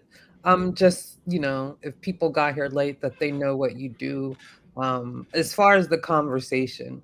And I want to make this, I guess, public, Bobby Banger, I hope you don't mind. But also, Andy's here to give commentary on this discussion. I don't want people to confuse that this is the judgment of the debate, because we know, and he's made it very clear where he sits, and he's a determinist. What he does bring is the science, and as an expert, he can help us understand and unfold some of the things we may have had some misunderstandings on. I did want to say that. So I actually have a degree in criminology. So listening to you sparked a lot of things. And I want to repeat one thing that Mac Rob said in the chat, and concerning some of Miss Tiffany's questions, which Miss Tiffany, you ask phenomenal questions. I don't care what they say, sis. But no, you do. And one of the things is that science policy usually takes time to catch up with the science. So that's one problem. Would you agree, Dr. Andy? Oh yeah, no, absolutely. In criminology, and the reason why I did criminology, not criminal justice, is for the proactive standpoint on that, right? my degree, I had a juvenile justice role model program that's from Florida State, but it was basically to deal with children, right? So I wanted to deal with them in a proactive capacity. And I think a lot of what criminology does or strives to do is to determine behavior. You know, that's always been somewhat of that that pitfall in the road, right? Because that's not necessarily easy to do. Mind you, that's 20 plus years ago. So I think science is doing a lot better just with that. So I'm glad that you did bring up ACEs. I actually heard of ACEs through Dr. Nadine Burke-Harris. I don't know if you Yeah. heard her. Oh yeah, no, we show her videotape. I don't know if it's a TED talk. I think maybe it's a TED talk There is a on TED ACEs. talk. Yeah, Yes. all the medical students here see that. Nice. So so that's one of the things we did implement in this free will conversation. And that is partly why I side on the part of determinism, because I understand fully about ACEs and understanding how outside influences along with biological occurrences can affect behavior and things like that. So I don't know if I really have any questions. Maybe so this may be kind of out left field, and tell me if I'm wrong, if it doesn't really make sense, but could you explain how probably a chaos theory or butterfly effect would have anything to do with the determinist conversation? Yeah, the part of the people who still want to argue for free will argue along the lines of quantum mechanics, chaos theory, the butterfly flapping his wings and causing great changes. My understanding of that is that the people like Sapolsky, the determinists, feel that occurs at such a low microscopic level that it's a distraction. That chaos is not going to lead to free will. Quantum mechanics is not going to lead to free will. That it's the effects are too small and too, distal subatomically and elsewhere. And because people throw that argument around a lot, he devotes 1 or 2 chapters to it in the book Determined. I found those chapters hard to read because I'm not a physicist and I don't know, but that's my understanding of the argument. Okay. And my second and last question, because I know Kent wants to get in, is so as far as ACEs, I understand that initially there was a first test. But with more research, they realized that they may be missing some components. And then there was another test that added some things. Because the first test might have dealt with the population, but a population that might not have represented another type population. I'm speaking on the lines of when Dr. Harris started speaking on ACEs. From what I understand, the first test, the test sample group were, you can say more or less like suburban white America. And then when she kind of came into the game, because of her clientele were more of children who lived in the hood, particularly Black and brown children, and she saw some other things. I'm not saying she had the test changed, but I do remember reading an article, I think it was in Philadelphia, where they added some things to the test, like gang violence, or if your parent had been in prison, or some things like that. Do you know if there have been any other tests formulated for ACEs, any upgrades, or anything like that that's new that we probably haven't heard? I'm not aware of that, but I'm not up on the literature on that. Okay. And I try to have my medical students memorize the sort of the original 10, and I think one of them includes parent in prison, witnessing domestic violence. Correct. And my understanding is that part of it is that the original ACE studies came out of work on obese adults. That the man that mainly is given credit is an internist, Vincent Folletti, and he was working for Kaiser Permanente in California, and they were trying to cut the costs. They were spending huge amounts of money taking care of seriously morbidly obese people, and they were trying to find out, why these people, were so severely obese and ill. And the original ACE score comes out of the study of obesity, not child development or psychiatry or. But I don't know. Again, I don't know the most recent research and literature on that. Thank you. But I am curious. But if I may ask a question, I'm curious. Since you did work in criminology and were aware of ACEs, when did you get interested in the issue of determinism, and sort of did you just on your own come to a kind of deterministic view even before this debate arose? Well, because for me, being that one, the discussion was more philosophical, and I feel like it leaned more into a religious conversation.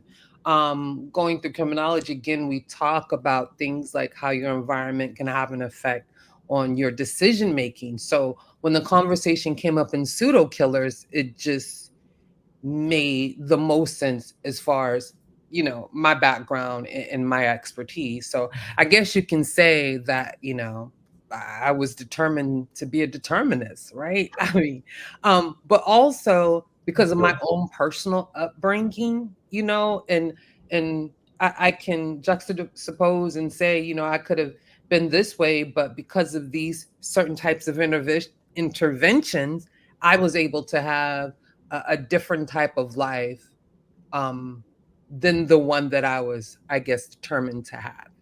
So I do understand how intervention can work and how that can change the course of action, so to speak. I do have a parent that was incarcerated, by the way. Mm-hmm. No, well, thank you. No, and I think that's a wonderful line. Determined to become a determinist. Thank you. It sounded like it affected you in a positive way. You went into criminology. Absolutely. Yeah, because I wanted to be the change I wanted to see. Cliche, but yeah. Yeah. So that's it. But thank you. Thank you. No, listen, thank you all. As I said, there's nobody here inviting me for such debates. So we'll invite you to more. Don't you worry. We're in the game. We're in the game. We're in the game. Yes, Kick sir. door low. What up? So I think I think it was determined. I forgot my question about an hour ago. No, but I still got some. I appreciate you coming and having a conversation with us. I wanted to be a part 2, part 3, part 4 of this same topic, if it can be. I don't know, man. I'll answer the question that you asked the Juju. As far as the determinism goes, I think we just, because we're a scientifically literate group. I understand that we're not an exceptional species on this planet, and that we understand the laws of physics, and we go by that, and don't think we're outside of that. So I think that's part of the reason that some of us that accepted determinism, or that's more than likely the answer. That's kind of why we lean towards that. But my question to you is, I know a lot of people have a problem with the I can't think of the word right now, but people feel like if you tell people that they don't have free will, then it'll be just a free fall, or everybody just go out and start looting and raping and doing all kinds of stuff. I don't mean to use the R word, but just doing all kinds of stuff. And I think I saw an interview where they said the studies don't show that. Like Right. it's almost like saying like if you tell people there's no God, that everybody's just gonna go out and just start going crazy and just doing everything that they want to do, or the evil stuff that they want to do. And I wanted to ask if you could speak on that for a second. Yeah, it's a controversial topic because there was some research early that if you told people that there was no free will, that some people, I think, in these experiments started to cheat on tests, and so people were going, "Oh, see, if you tell people no free will, that all hell's going to break loose." But then the subsequent research is, not the case, and I think Sapolsky in his book does a very nice job of reviewing that literature, and comes down on the side of good people will do good things and bad people will do bad things, and good people and people who are very religious are no more moral than the people who are not religious and believe in no free will. They're still good people.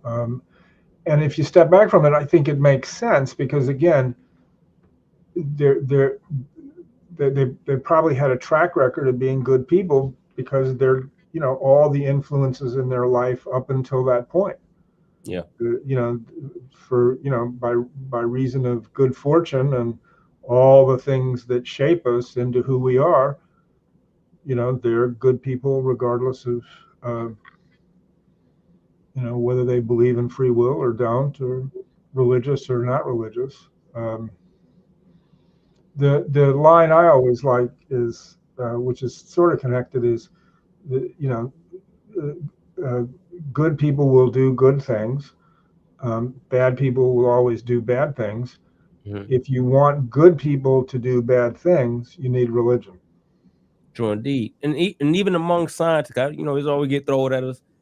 Even the scientists, some of them are free will or compatibilists, right? Yeah, And no, the hard determinism is a minority position. right. So, like, what do you feel like? Because it seems like if once you start to accept the laws of nature, right, being a scientifically literate person, you kind of have a better perspective of the world, of the natural world, so they say. Why do you feel like it's so hard for them to actually accept that if that's what it is? Well, because it goes against our basic intuition. Right. I mean, you and I, if somebody followed me around 24/7 and took notes of how I felt and how I acted, probably 99.9% of the time I'd be acting like a compatibilist. I'd get annoyed at people and hold them responsible, or if I got some kind of award, I'd feel Proud. Proud, and I'd take credit for it, and I'd probably behave like a compatibilist 99% of the time, or 99.9% of the time. But the argument is for me that you try, when the rubber meets the road in certain situations, you try to stop and remember what the facts are. Mm. And so if there's a particular patient of mine that's driving me crazy and pissing me off and making me angry, I find it very helpful just to stop and say, wait a second. They can't help it. They can't help it. This is not their fault. They didn't choose to be this way. Let's take a deep breath and let's see what we can do to help them. Now, one more thing. When does that work the other way? Because of course there are times where you have to know that, okay, this patient can't be helped, and so we have to do something to terminate, not in your field, but we have to do something to terminate this threat to the greater whole. Well, no, in my field, and I'll just give you an example. In my field, it happens. We have a situation now where we have a patient whose care at CAPS we have to terminate. I mean, that the individual has behaved in such ways that it makes treating them any further impossible, and there was a difficult, complicated administrative decision to discharge the person from care. And it happens here maybe once or twice a year. And it was very hard because you could understand why this individual was, behaving really badly. An individual who would never show up to appointments, would never notify. I mean, there's all sorts of things that but it's particularly sad because the person didn't choose to be this way, and the person's got to just one of those nightmare developmental histories, I think. So it does happen, but I think the attitude is that I think we were very good about just not getting real angry at this individual. It just they couldn't help being this way. They just every risk factor you could have, this poor individual had it. But it's tough. Thanks again, man. I appreciate you. Okay. Dr. Andy, this is Marcus again. We also did a conversation on Lisa Barrett's work. Are you aware about her? No, I am not. Okay. She did a book, 7.5 Lessons About the Brain. So we did a thing. I was going to ask you if you had any insight on that. But okay, thank you. Do you recommend it? Yeah. Oh yeah. Definitely. What's the title of it again? The book we actually went over is 7.5 Lessons About the Brain. Great book. And who's the author again? Lisa Barrett. Lisa Feldman Barrett. Barrett? Yeah. Yeah. I think the N. Oh, maybe not. Okay. Thank you. Yeah. All right. Thank you. Sure. Hey, great read. Talks about the evolution of the brain, and it's crazy.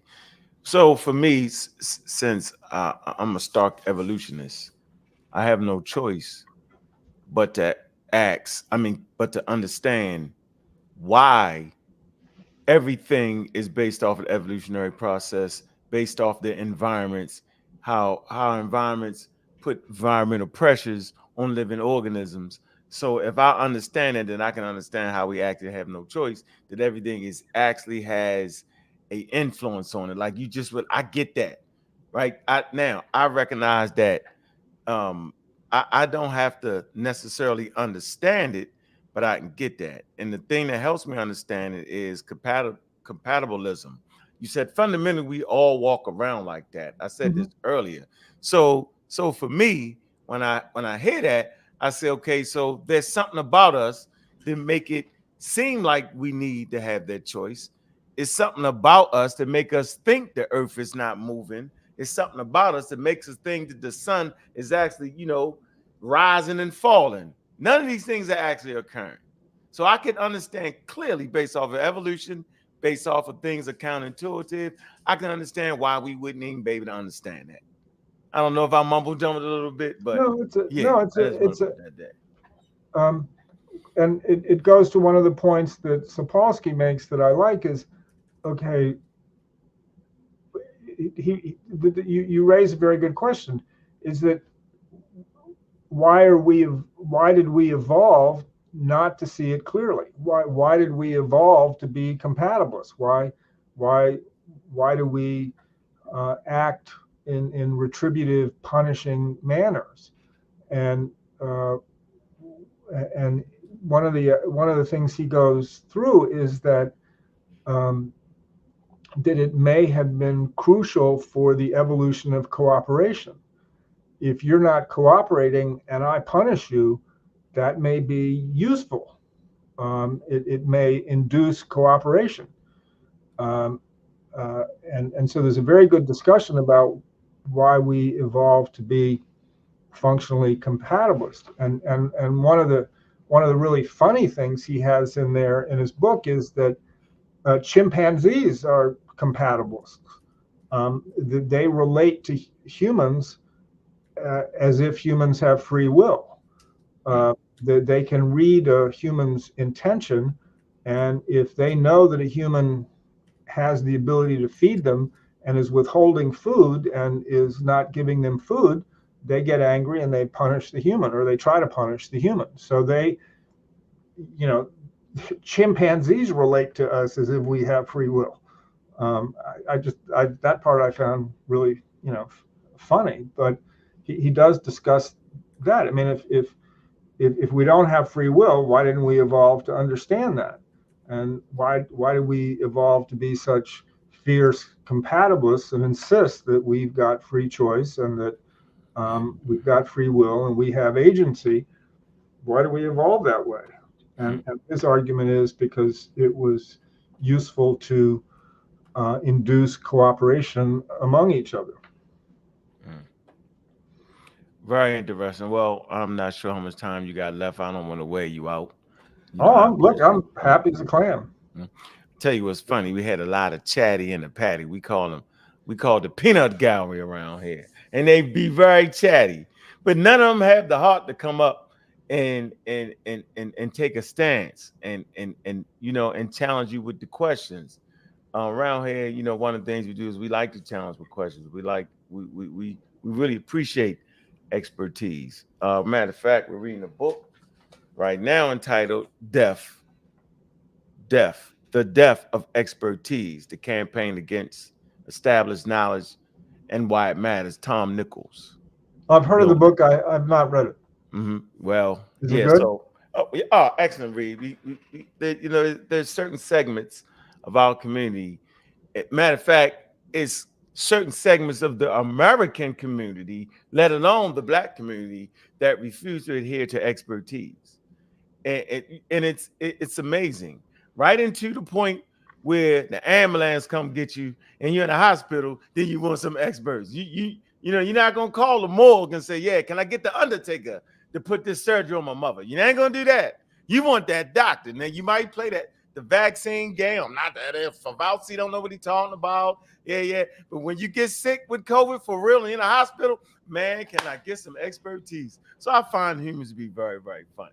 But there's a segment in the African American, Black American community based off of things that happened in the past, right? Which I can see they have a problem with that. So I got a question for you though.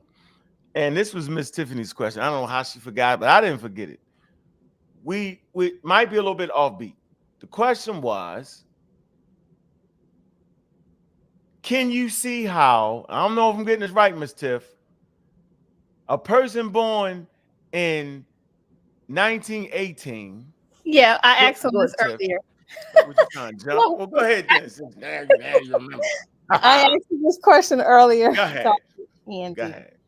We talked about, again, the world of determinists. You know, your circumstances are beyond your control, and if you are a Black person born in 1918 and you're trying to advance yourself, you're trying to live out your highest potential,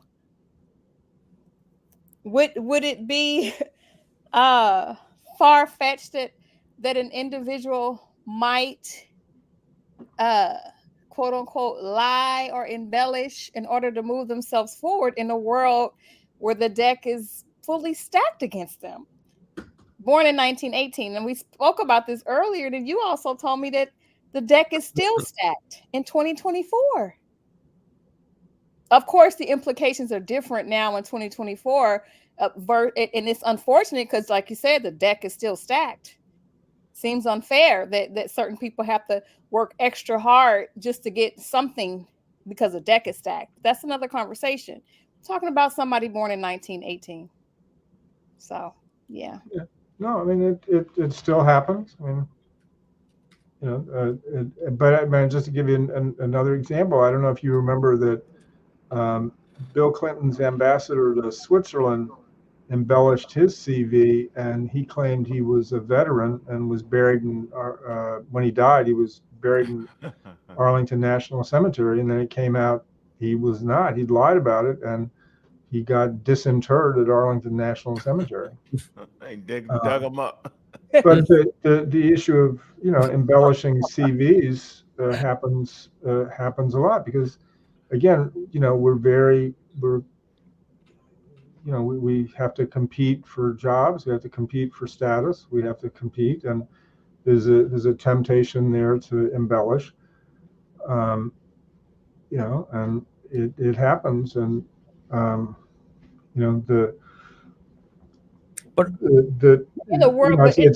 it's happened here. High level administrators, have still do it. been found out to embellish CVs, but I mean specifically historically as it relates to Black America and the struggles that we've had in this country. It's not unlikely that would have been a thing. Oh, and I think one of the, there were all, I don't remember the details, but I think there were allegations against Dr. King about plagiarizing stuff. And yeah, I mean, unfortunate, but I think it has to be, when Tiffany and I were talking about it, I think it has to be leavened with what Brian Stevenson calls just mercy. I mean, justice and mercy. You just, there but for the grace of God, or there for the grace of good fortune. All of us could walk. Wouldn't you say that there's also people that just are like born liars? Like they just that's just how they behave. We don't have no choice. Humans lie anyway. Humans lie. Like, I don't have to go through the struggle. It's like, yo, that's just what I do. Type. When you say there's people like that too. Yeah, no. Well, they're 2%. 2%. I think 1% to 2% of the population of men are psychopaths. I mean, it's a very real phenomenon. The next show's gonna be on that. You said what? Hold on, you said they what? Just killed us, dude. Psychopaths. There's a high percentage of people that are psychopaths. I mean, 1% to 2%. I mean, 1% to 2% of men. And it's there's a famous book called The Psychopath Next Door, I think, about it. But it's just, but that's a brain state. It's a set of traits. And they didn't. And now there's all sorts of interesting research where, they're picking it up in childhood. Now that the people who are headed down the trail for adult psychopathy, you can start to pick it up in childhood. There's a treatment, or there's a treatment center in Florida for children who are budding psychopaths. It's clearly a biologic trait, and lying is one of the traits. Persistent, It's like it's one thing. Like, so say, like if I lie to get a job, because I know, as a young black male, it might be hard to get in certain situations or whatever. So you might embellish your resume, right? Right. But if I go beyond that and start lying about like where I was born, or like what I had for breakfast this morning, it's like certain things. Like if you go that far with lying, it's more than just. It might be. You want to add some context? Let's add some context to it. Say, right? But the first part is instrumental. Can I add some context to what are we talking about? Go ahead, Brad. All right, so I got two questions actually. So now that let's just say I'm gonna add some context to that 1918 question. So let's say that they lied about their resume to get a job or move ahead because they were African American and an adult in the 40s, 50s, and 60s. But let's just also add in, right, that they also lied about where they were born, that they also lied about not just 1 degree to get a job, 5 degrees to get a job. I'm gonna end in 1 second. Also lied about employment. Let's say after they made it into their desired field, that they then kept on lying, throughout life, and that they were like an atheist that then towards the end of their life kind of switch? Would that be like a character? Because now this is more like a psychiatry question, not hard determinism, but would that show like let's say the lying went over a long period, even when they didn't have to, and they were technically a public figure? Would that still fall under the justice, mercy, or maybe that person is just a pathological liar? Could be a little bit of both. Well, both. I think. Thank you. You know, I think that all of us, you know, most of the time we're compatibilists, and we would see that guy and we'd get furious and we'd want retributive punishment because he was a psychopath, and we're furious and we've been taken advantage of, and you know, he'd been elected president of the United States, and we'd be furious. But I think you have to step back, and you know, he was that way for reasons over which he had no control. It was so extreme. It was probably psychopathy, which is genetic. You know, you're born. There are people who are born psychopaths. They've got the unfortunate inheritance. They usually have a family history of it, and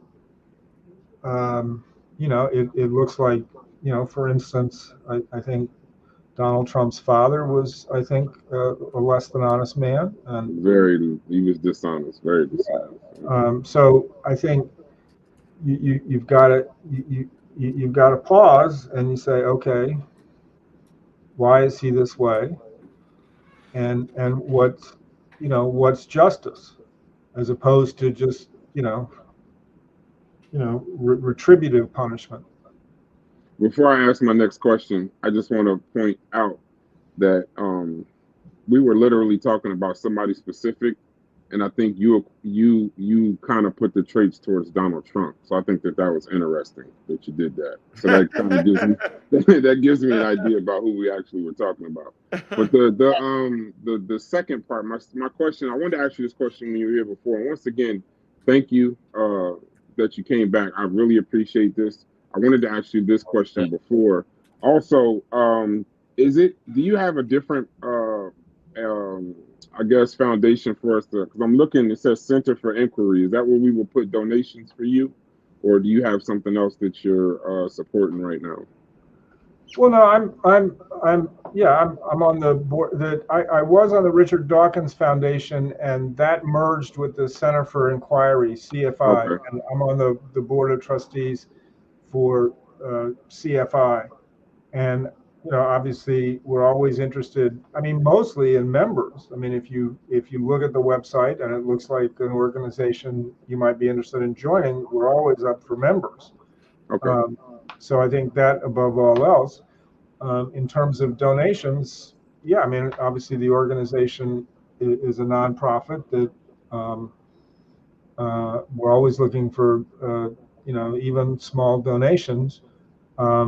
Look, I always advise people who are interested in donations to try to look for specific projects.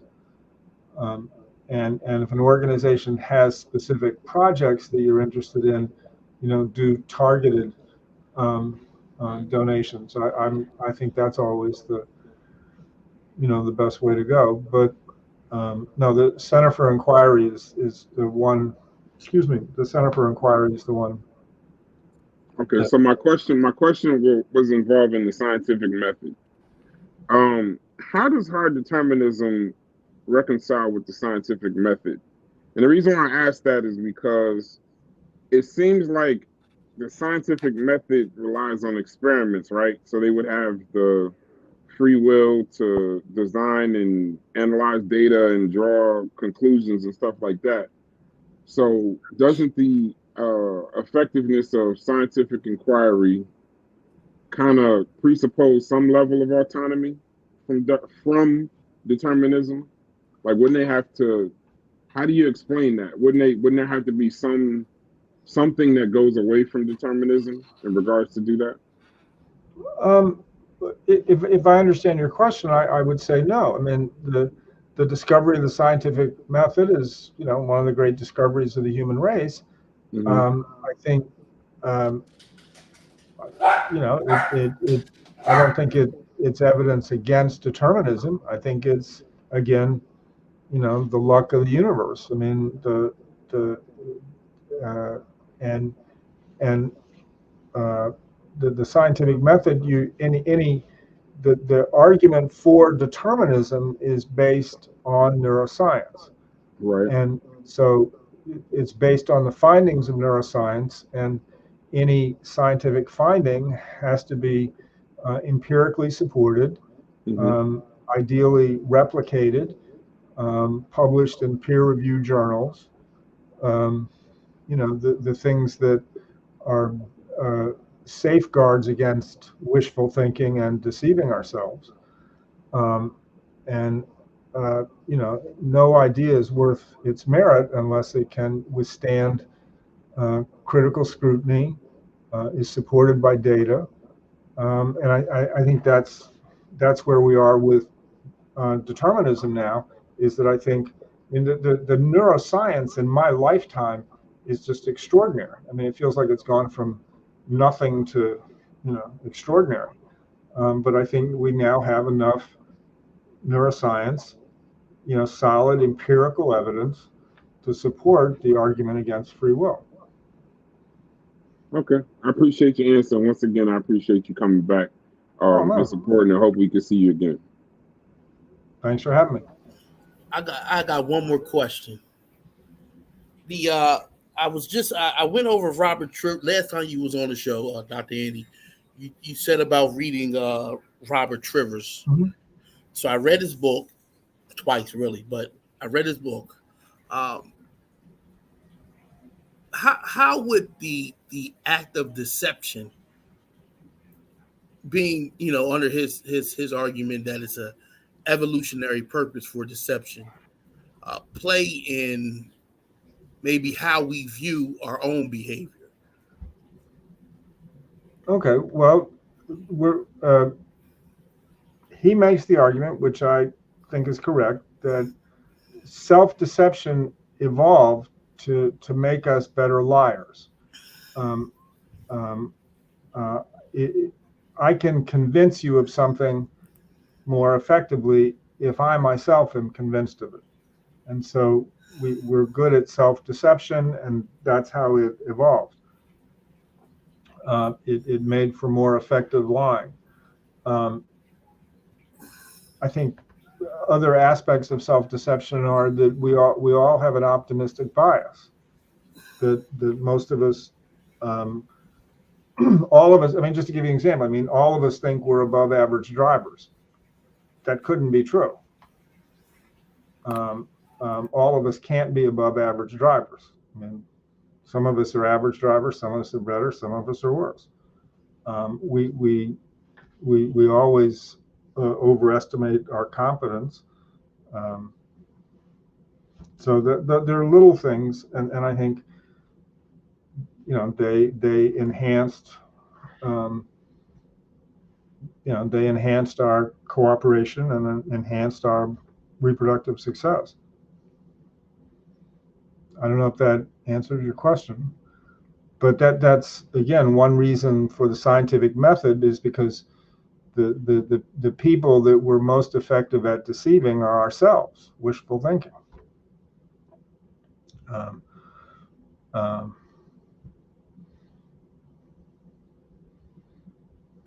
Yeah, that answered my question. Thank you. No. What did you think of Trivers' book? I found it extremely interesting. I actually went and looked for some more examples in which you can find similar practices, and I found it very interesting. I was looking into how you could somehow detect when you're deceiving yourselves, and I found no evidence where you could be able to do that. Yeah. So that put a quench in my thirst for learning about that right there, because I'm like, man, how can you even avoid that? But I also looked at the lecture he did. I looked at two lectures he did. I think he mentioned one about I think he was in Jamaica or something like that. Yeah, the TED Talk in Jamaica. Yeah, so I looked at that. That was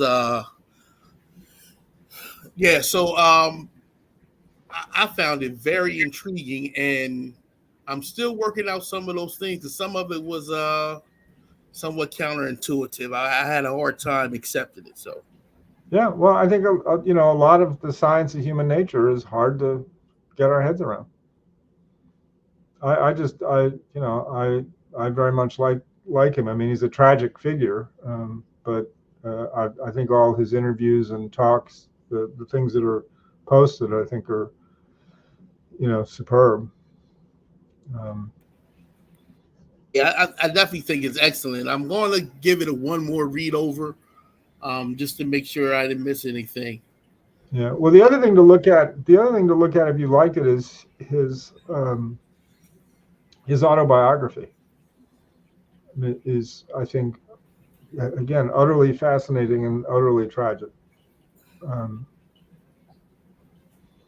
Okay, I'll check that out too. So that's Okay, another yeah. book. Yeah, to I hunt for. can't pull up I think it's called something like A Wild Life or something like that. I mean, and that's an understatement. But I thought it was very good. I'm a real fan. Hey, Dr. Thompson, you familiar with Sabina Hassenfelder? The physicist, yes.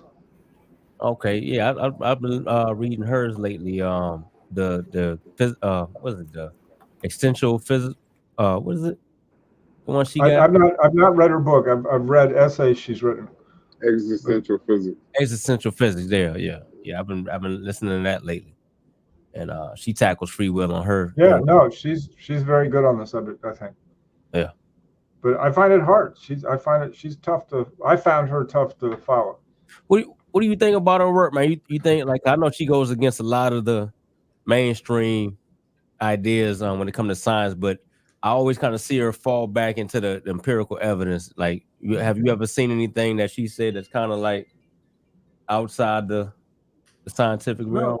No, I mean the stuff of hers I've seen I've liked, but I've not read I've not read a lot. Okay.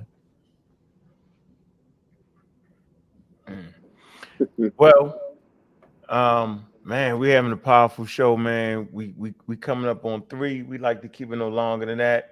We don't want to abuse the time, man, with Andy. Andy, man, you know we appreciate you, man. I'm definitely gonna keep in contact with you, man. No, again, I like to touch bases with you. Yeah, I appreciate the conversations we have, man. I appreciate the conversations you have with the group, man, and recognizing our ability to converse with said subject matters, because we're serious about our approach to scientific, right? I've not met a group like you all. I mean, you all are going after it big time. Yeah, and we're serious about our non-belief. No, I mean you know, dead serious.